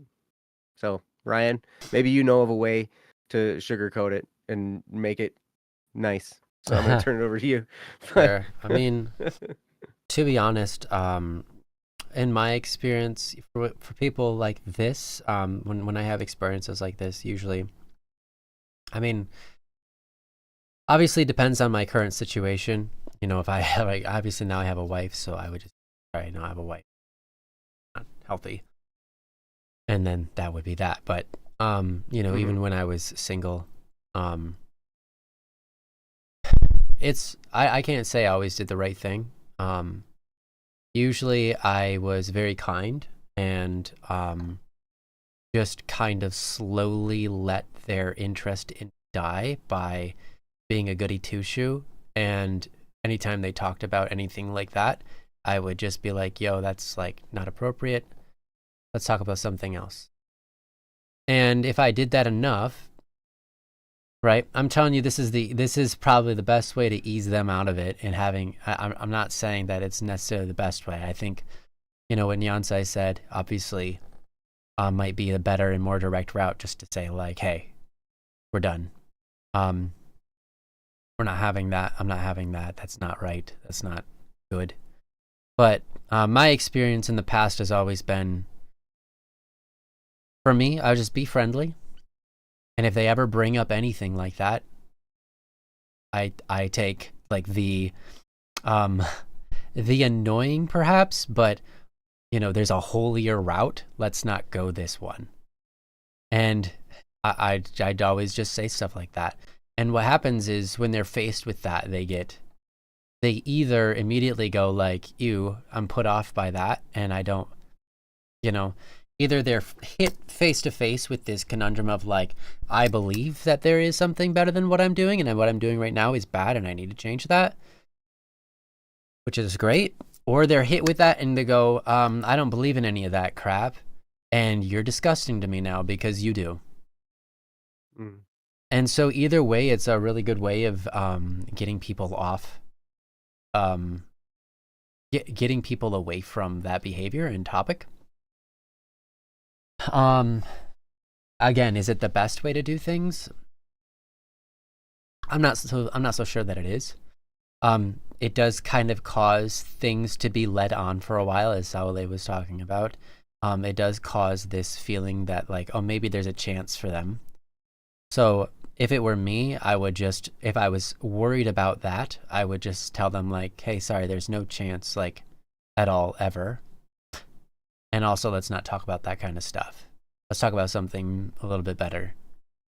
And so I'd leave it open for them. I'd let them know that I'm willing to be a friend, but I'm not willing to talk about that kind of stuff. I'm willing to be a friend. I'm not willing to participate in those kinds of behaviors, right? That's usually my route. Now, that doesn't work on everybody because everybody's different. Some people, you just have to hit them hard, and that's the only way they'll ever learn. Some people, if you hit them hard, they'll only try harder. Some people, you hit them soft, they'll just be led on, and they think you're playing games. Some people, you let them know you're playing hard to get. Yeah, you're playing hard to get. Some people, you let them know, like, really kindly, and that you're a friend, and that the behavior isn't good for them, and etc. And they're like changed, and they kind of understand, and they try to work on it, and they get better. The only problem with that last one is sometimes there's this, oh, if I get better enough, then they'll love me. And that's the and they don't get rid of the obsession, right? And they don't get rid of the obsession. So usually what I do, again, maybe not the best way of doing things, but the way I do it, usually they just naturally just stop talking to me, and then eventually it's like once a month, then like once a year, and then it's never. Like, that's how my conversations with people like this have always gone in the past. I've always had the blessing of just being able to like be friendly, tell them, that I believe in a higher calling, and that we don't treat people like that, and that I'm not and there's like so much more to life than sex and that kind of thing, and that stuff is not, it's not by any means a basis of living or something to be necessarily chased after. And that's my belief. And so usually what would happen is we'd just be friends, and then I'd get boring to them eventually, and then they'd stop talking to me. That's my experience every single time I've ever had this. Does that mean that's what's always going to happen? Does that mean that's the best way to do things? No, that's just my personal experience. I think that there's a lot of different approaches you can take. But I think no matter what approach you take, you should stand firm on your morals, your laurels, your dignity, your self-worth, right? Your value, I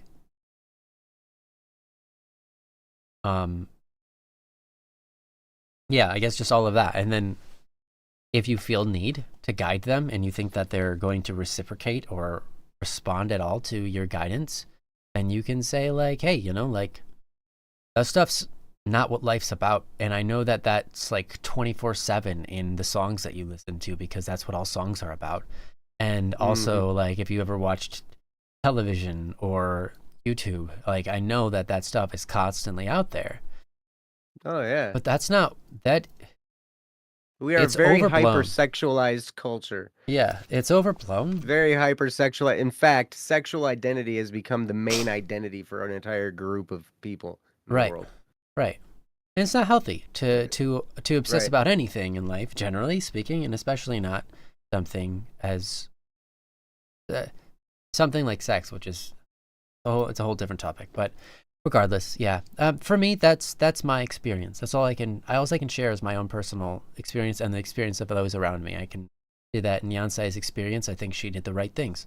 You know, certain people were just really, they wanted to pursue her at all, like at any cost, including like after she's already been married, they still want to pursue her, right? And it's like you've got people like that, and people who do not have a respect for the dignity of others, the dignity of marriage, and or they've just like completely lost their minds and they're living in a delusional world where they're dating you for some reason, like, and that's what they believe. And this stuff happens.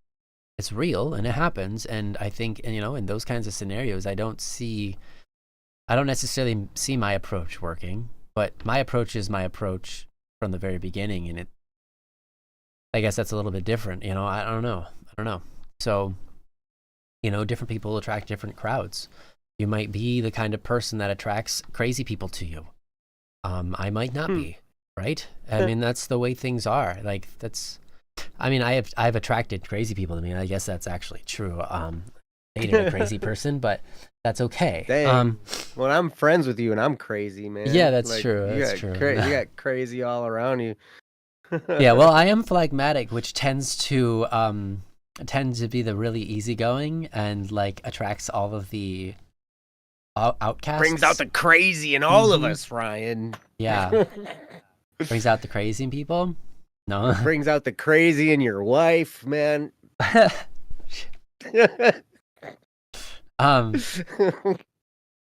yeah. So I don't know, my experience is, I'm joking. Yeah, no. My experience is embrace the awkward from the outset. You know, if they bring that stuff up immediately, I'm just on point and I'm like, look,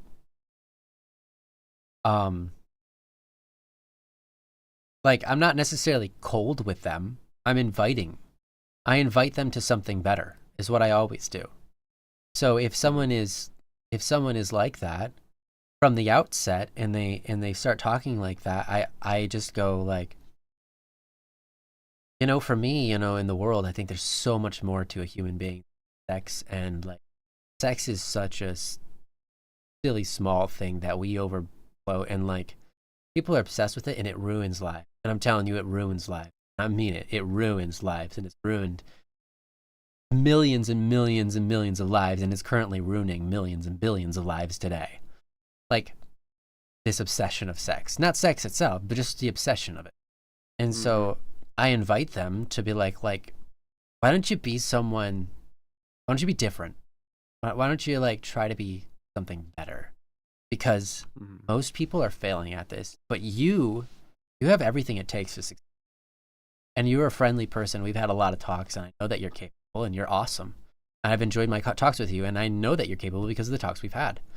You don't need to be talking about stuff because it's not helping you. And I know that you are better than this. And I know I'm better. Like, we're all better than this. So, like, you know, invite them to something better. Call them to something better. Help them recognize that, like, sex isn't that big of a thing. It's made up and it's blown up such a crazy proportion that everyone thinks they need it.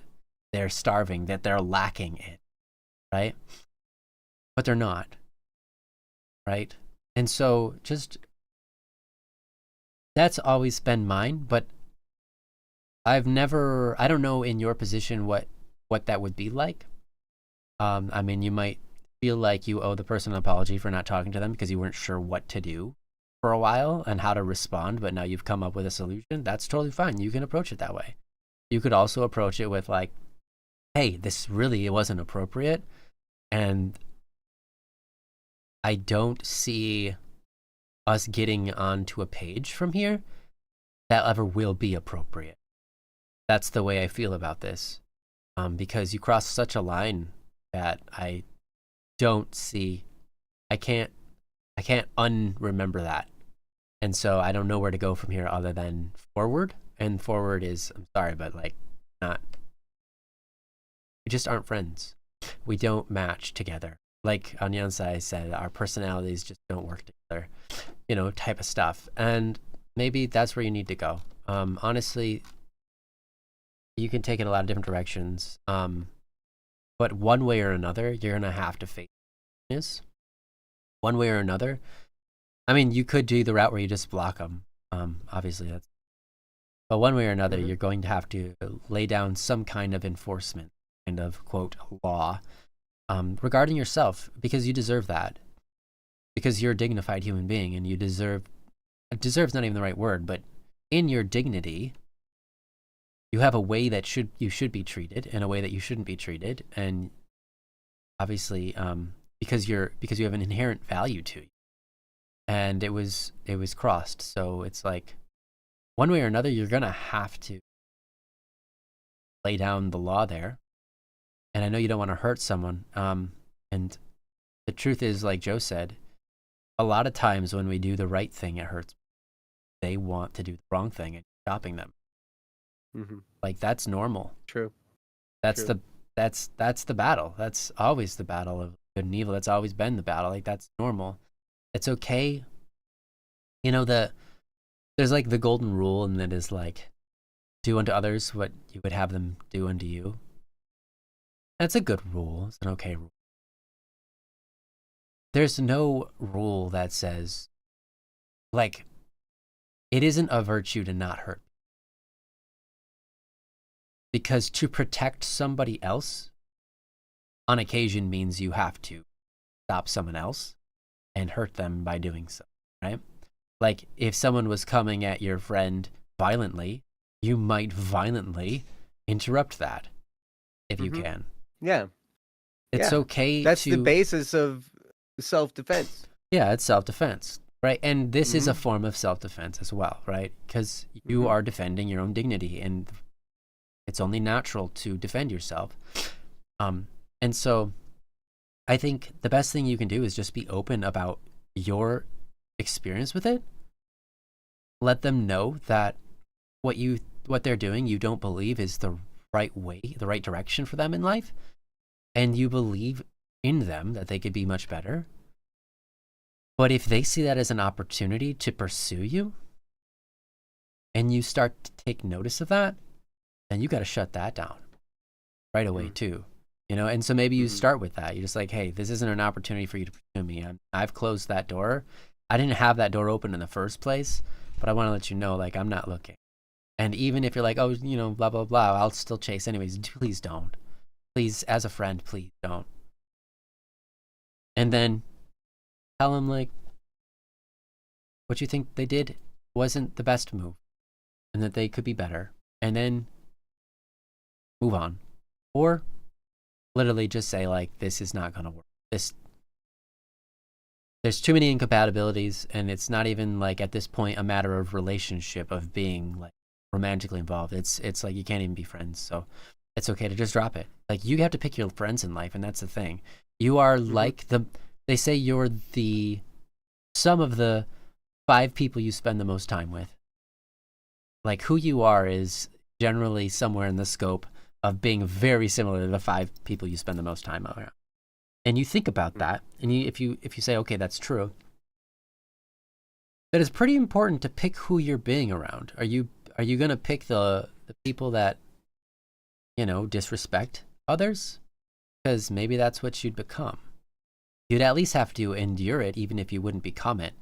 And enduring that for a long time is not helping anybody other than just to them going, right? Because every time you endure but you don't correct somebody, it makes them feel like what they said they can get away with, and they'll just keep doing it. And that I've seen time and time and time and time. I've been a part of that, and I've been on both sides of that, and I have to tell you, like, you have to correct people sometimes when they step over the line, because otherwise they will assume that what they did was good by you, and they will keep on treating you that way because you did not ever tell them that you didn't. Right? So that's my spiel. That's what I got, and I know that we went over, but I hope that was worth it for you, and I hope that was useful. I know I take a little bit more of a relaxed kind of easy way out where people just get bored of me and leave, which has always happened. But that's not always the case, and it depends on the person. Didn't happen with me. I never got bored with you and left. I wasn't. We haven't gone. We haven't crossed those lines, Joe. I've slept with you enough times to know that we're fine. That's true. We've slept in the same bed so many times in hotels. Yeah, and hotels. Yeah, and trips. Yeah. Yeah. Yep. Yeah, doing those. Hilarious. Yeah. My gosh. Dang, that's a quotable quote right there. We've slept together so many times, Joe. Yeah.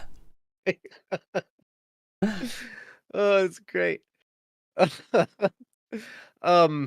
was I gonna say? Oh, I wanted to say one thing because we talk about this stuff and we're like, okay, we don't want to cause pain to somebody. Mm-hmm. We don't want to cause pain to ourselves. Mm-hmm. We're getting hurt, whatever. But we don't want to cause pain. Here's the issue. Here's the thing. It is a really good thing that pain exists because pain tells us there's a problem, right? Mm-hmm. Yep. Like if I didn't experience pain and I put my hand on a burner on the stove and it just cooked and cooked and cooked and I didn't feel anything. So it was just like, whatever. And it just cooked my hand right off and my hand caught on fire and burnt my arm off and then spread to my chest and everything and burnt me up until somebody put it out, whatever. But I didn't feel any pain. Then it would destroy me. So when there's a problem like this, if we don't do something that it's not you that's going to cause the pain. The problem is causing the pain. The pain is showing that there's a problem. And it's necessary for us to correct the problem or to avoid the problem or to learn to not do that thing to cause that problem again, right? You know, if I work in a wood shop with crazy tools that can, that can chop you up, like you could lose a finger like that. Yeah. We got a saw. It's like 20 feet. The table saw. The table saw is like 20 feet from a garage door. The garage door is metal. And I think probably because of the strength and speed of that blade, if something got caught funny and shot back out of that, it would throw it through the metal garage door. Oh, yeah. That thing's powerful. And it's like 20 feet away. So it's like, I mean, there's some serious stuff here. So you got to learn to respect these things. If it didn't hurt at all, for me to just like hold on to something and stick it in there and like mangle my arm, then that wouldn't be then I wouldn't learn to preserve myself, right? Have you tripped the saw yet? Which one? The saw you're talking about, the table saw. The table saw? Yeah, no, I haven't used it very much. I used it one time on something. I was cutting something that was a 1/4 inch. Yeah. Ooh. Off of a piece that was a 1/2 inch. Ooh, that's not much space. So it was like I had you push it through that I was like pushing in, I'm like, and it's like bouncing. Oh yeah, right. And I'm like, oh geez, this is that's terrifying. Scary. Yeah, well, I accidentally tripped it one time. I got too close to it. I didn't even touch it, but I got too close to it. And you got to be careful because that thing is spinning so fast that if you trip it, it can actually break the machine. The machine itself will stop the saw blade. It completely destroys the saw blade. And the machine itself can take such an impact that the whole machine can get torn inside and you have to replace parts. Yeah. Wow. Luckily it didn't have to replace parts, but the saw, we had to replace the saw immediately because it was totally the blade. Yeah. Yeah. Wow. Yeah, anyways. Yeah. Dang. The thing's powerful. Yeah, so anyway, all that is just to say that pain exists for a reason.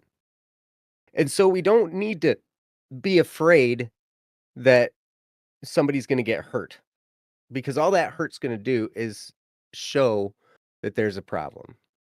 maybe we need to educate ourselves better in this world about what the use of pain is. I'm hurting inside. Well, that's telling me there's a problem. And then maybe I need to go find some help to explain what the problem is. That's one of the reasons why we do this show. It's because there's all kinds of painful experiences out there. We're not necessarily here to alleviate everybody's pain, because the pain is a necessary part of pointing out a problem that then you can fix so you don't experience that pain anymore. Right? And so those are things that that's why we have pain. It's so we can learn to do the right things rather than the things that are just going to destroy us. Right? Because it hurts first before it destroys you. So if you can feel the pain, learn, change the behavior, just like I talked about with the burning stove thing, right? It hurts, so therefore I'm going to change the behavior. I'm going to take my hand off of there before it destroys you or destroys them. So sometimes people have to experience pain in order to preserve their life or preserve their sanity or preserve their well-being or whatever, or to make the reparations possible, right? Yeah. And of course, Joe's not saying go out of your way to hurt people, because that's absolutely the opposite. No, unless it's self-defense, then that was one of the things Krav Maga. They were like, Krav Maga is the art of stopping fights by inflicting as much pain as possible. Yeah. Makes sense. Or the art of folding laundry with people still in it. Yeah. I like that. But anyway, yeah, so I want to help you understand it's okay. Pain isn't something to necessarily always be avoided, because we need it in order to correct our behavior before whatever is going on is more destructive. Does that make sense? Yeah. Absolutely. Okay. That's all. Perfect. Awesome. Well, we covered the topic in the shortest amount of time that we could. We went over, but that's quite. I'm sure that not. We looked really good doing it. Yeah, even if we're sick. And we're chemically enhanced. Wow, you are. I'm. And Savage says, when did y'all become gay? We're not. We slept in the same bed, sleeping. That's right. We slept. Ryan listened to my snoring and fell asleep. Yeah, and Jeff read his book. Right. And then he went to sleep, and there was more snoring, which is great. It's like white noise. And then I always got up before everybody and woke everybody up and made them upset. That's right. You had to poke them, especially Jesse. Poor Jesse, man. I feel bad for Jesse. Yeah. He was like, just let me sleep. I'm like, get up. Yeah. He's like, no. Did y'all have socks on? I think I had jeans and socks and like probably 2 shirts on. I mean, yeah. I have no idea. We were all fully clothed. Yeah, we were ready for the next day because we had to go like we would usually only get up and go, man. Like 2 to 3 hours, 3 hours of sleep max. Yeah. Yep. And we'd be like, all right, time to go. Oh, man, coffee, Jesse. We sleep. No, come on, we're going. I'm gonna miss the first one. No, get up. Yeah, you don't have a ride there. Oh yeah. Yeah. Wow. Great times. Anyway. Great times. Yes. Those were fun times. Those were good. I'm glad we got to experience. A lot of memories. A lot of good memories. A lot of good memories. We built some spectacular friendships over those on those trips, though. I'll tell you, it's cool. Yeah, for sure. Don't take the socks off. Mm-hmm. That's how you get pregnant. It's weird though. I tell you what. Sometimes I have to I sleep by myself, and so I take my socks off because if I don't, I won't wake up in the morning. Oh, wow. Like I'll sleep through my alarms if I leave my socks Your on. socks are... It's really weird. Interesting. Really weird. Yep. Huh. Unless it's like super duper duper duper duper duper cold, which it has been lately. Yeah. Then sometimes I'll sleep with socks on. And sleep through your alarm, or it'll wake you up if it's cold enough? No, I'll still. Well, I don't know. Actually, lately I've been sleeping through my alarm anyway. But you have been wearing socks, so... I've sometimes been wearing socks. Oh, okay. I wear them on my head. Hey, it's okay to sleep through your alarm. You're self-employed. That's right. I'm sure you still get in trouble, but... I always get in trouble. That's right. That's the other thing. It's like pain, you know? Like, it's inevitable. That's the same as me getting in trouble. Inevitable. Right. Snowstorms, indeed. Yeah. You guys are going to get hit with a big one. Man. Right. Enjoy the snow days tomorrow. Ooh, yeah. Enjoy it. See, that's my favorite holiday. Taking the socks. Growing up, my favorite holiday was a snow day because it was unexpected, but very rewarding. And I didn't have to go out. I was forced to stay in, which is what I wanted to do anyways. And that whole day, I just got to do whatever I wanted. It was awesome. Great, Snow days were the best. Yeah. Yeah. They're awesome. Not pregnant tag. Oh my gosh, way to bring it back. Well, that's what Saule said. I thought people got pregnant from playing pregnant tag. That's right. That is true. But you can do it with your feet. They do. You don't have socks on your feet. You can play pregnant tag with your feet? Oh, yeah, of course you can. Especially if they don't have socks on. Whoa. Yeah. I think that's what we're learning. Maybe I'm wrong, but that's what I'm learning. This is scientific. Yeah. Welcome to science, the science hour with Don't Worry Wednesday. Pregnant tag. Wow. Makes people pregnant as long as people take their socks off. Well, no, it just amplified depending upon how many socks they're not wearing. Oh. So, if you're afraid of pregnant tag, maybe wear a sock over 2 hands in your face. You know, honestly, I mean, your brother has how many kids? Mm-hmm. And he, I think, was born with socks on and never takes his socks off. He never takes them off. Yeah, he sleeps with his socks on. Like, he swims in the pool with his socks on. Yeah. He takes a shower with his socks on. And, like, he's always wearing his socks. I'm not sure if that's true, but yeah, that's right. We're going to go with it. Seems about right, though. I've never seen that dude without socks on. Like, he's got a lot of kids. Yeah? Huh. Yeah, maybe socks aren't a part of it. So socks must not be a thing for pregnant tag. Yeah. Swims with socks on? Yeah, apparently. I think so. Hey, yeah, better. If you swim with socks on, you have it's kind of like flippers. So it's kind of like annoying in my book. Yeah, do you think you'd swim faster with socks on or without socks on? I think socks would be a great way to increase drag, so you would build more strength while you're swimming. But it would be much harder. Great. Okay. Got it. Swim with socks on my hands, and my feet, and my head. Sparrow, welcome back. Yeah, I got a beard. Back. Wow. What do you think? Pretty nice, huh? Mm-hmm. It's fantastic. It looked like Steve called me Yukon Cornelius. Yeah. It was great. You know, maybe the socks thing is a thing. It just happens that every time Kyle took his socks off, he had a kid. That's how rarely he takes his socks off.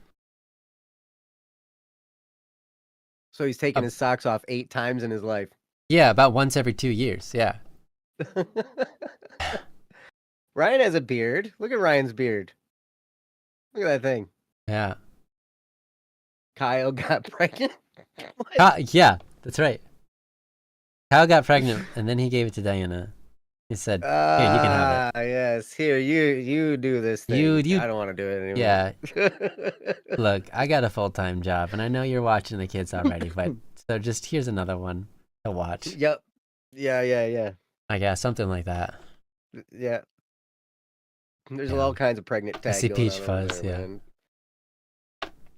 All right. Well, great job on the Don't Worry Wednesday, guys. This has been the sick edition. And we're happy we're able to have you all. I am still feeling sick, unfortunately, though don't worry, Wednesday has not cured me, but I am feeling happier that we got to do this together.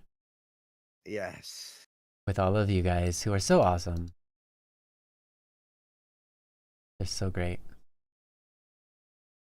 Yeah. Yep. And I'm getting tired. Yeah. It's cool. Now that some of the medications are wearing. Yeah. I haven't slept in I haven't had an honest night's sleep in 5 days. And yesterday I didn't sleep, and the day before I didn't sleep. And the day before that I got winks of sleep, just a couple throughout the night. And the day before that I didn't get any sleep. You sleep with one eye open. Yeah, and the day before that I got just winks. Yeah. Yeah, it's been a time. It's been such a time. I am so exhausted. So hopefully, Ryan, you should have a Happy Meal though. Oh, that's Savage's advice for you. Have a Happy Meal. You know what? I have to be honest. This is my most honest take on McDonald's. McDonald's sucks. I'm excited for this. Guys. Okay, no, McDonald's always makes me feel gross after eating McDonald's. Too. After half an hour, about maybe 15 minutes to half an hour, and then for sure at least by 45 minutes, my body feels like it's expending energy it doesn't have, and I feel kind of sickly inside. Yeah, right. Yeah. But there's a point right there. The breakfast, it doesn't happen with their breakfast. No, the breakfast is a whole different deal. The breakfast is fine. Mm-hmm. Yeah, right. The breakfast is fine. It's just their other stuff. I don't know what it is. And I haven't been a big fan of fast food, but it's hard to warrant getting fast food anymore when it's so expensive. It is expensive. It's so expensive now. For me, so you might as well get good fast food. Yeah, I might as well get something that's tasty. Chick-fil-A or Culver's or something. Yeah, I don't know. Those are good ones. I haven't been to Chick-fil-A in forever. Good. I haven't been to a Chick-fil-A in 20 years. Man, they got them in Michigan now. Really? Last time I went to a Chick-fil-A was with you, I think. They're not in Midland though. Oh, well, that's okay. You have to come visit Lansing. Nice. Got 2 of them. We'll make our way around there someday, I'm sure. Yeah, you better. Yeah, we'll come down to the shop sometime. We should. That'd be cool. You better. Yeah. You better. We'll have Chick-fil-A. I had KFC a couple of times since I've been out here in Australia. Mm-hmm. And they have KFC down there. KFC is better in Australia than it is in America. I can actually say that. That doesn't surprise me. But still doesn't make me feel good. Yeah. Doesn't make me feel good. It doesn't make me feel as bad as McDonald's, but it doesn't make me feel good. And it makes me feel like I haven't, you get this feeling of I'm not satisfied. So it's no matter how much you eat, you're never satisfied sort of feeling. And so then maybe you eat too much or whatever. But their fries are way better and also way worse. So you have to eat them immediately because they're super soggy. But they're flavored really nicely, but they're just, it's an experience. Later, yeah. Anyways, we should get going. Yeah. Sorry. That's my hot take. No, I was just saying, Saole said bye. So thank you, Saole. Thank you for keeping us on track. Sorry to interrupt you. Yes, go to don'tworrywednesday.com. Exposition about AFC. AFC, American Fried Chicken. Australian Fried Chicken. Oh, that makes sense. Australian Fried Chicken. Yeah, because we don't have Kentucky over here. We've got other ones that start with K, I'm sure. Weird ones. Yeah. Mm-hmm. We have a town called, what is it? Humpty Dumpty Doo? Yeah. Humpty Dumpty Doo. Yeah. I'm not even joking. Town. There's a town. Humpty. Yep. What? Yeah. Australia's hilarious. You guys think it's so serious with its animals and stuff, and there's nothing. It doesn't have any deadly animals except for crocodiles. That's it. And some snakes. But in America we have deadly alligators and snakes. There's no deadly spiders here in Australia. They don't kill you. So it's really funny. Everyone's always like, oh, blah, blah, blah, about like how dangerous it is in Australia. And it's like, it's a total myth. But you know, it's not a myth. The funny names, they name everything. They have a funny name for everything. So like, do you know what an ambo is? An ambo is the thing where you speak at a church. Yeah. No, that's short for ambulance. Oh. Okay. Yeah, right? Would never have guessed it. What was the other thing? Oh, yesterday I heard one and I was like, whoa, sorry, what are you talking about that? It was esky. I'm like, what's an esky? It's like that thing. Oh, the portable cooler that you like put like cans and pop and ice in, people like take everywhere for parties and stuff. They call it an esky, and I believe it's short for Eskimo. They like to put because that's the brand of the cooler. No, it's not even the brand name. They just named it that. Also, they don't call it AC or air conditioner. That they call it a cooler. So I think instead of confusing the two, they have the cooler, which is the AC, and the esky, which is a cooler. But anyways, there are so many funny named things where they just take a word, they drop half of it, and they put a ooh at the end or a e at the end, like ambo or something roo or whatever. It's great. There's so many funny words out here. It sounds like a joke. It's great. it's like just people got together and started. All the silly people went down there, you know. Yeah, I think so. Hey, you know, let's go, whatever. Yeah, it's pretty funny. So that's what I remember Australia by. All the funny words, not the scariness, and also the allergies that we've had here. But yeah, Humpty Dumpty Doo though. That is the name of a town. Humpty Dumpty Doo. Perfect. Yep. I'm gonna make it a point before I die. I'm gonna visit Humpty Dumpty Doo, Australia. Humpty Dumpty Doo. Yeah. Well, it's not hard. You can go to. There's a major city next to it called Darwin, and it's just a hop and a skip, and you can get to Humpty Dumpty Doo. They have a mascot, and it's not a. It's not an egg. It's not an egg. No. Yeah. Yeah, I don't know why, but Humpty Dumpty Doo, Humpty Dumpties. No, that's not it. Yeah, Humpty Dumpty Doo. What is it? It's not a pile of poo either. Probably. I think it's a giant.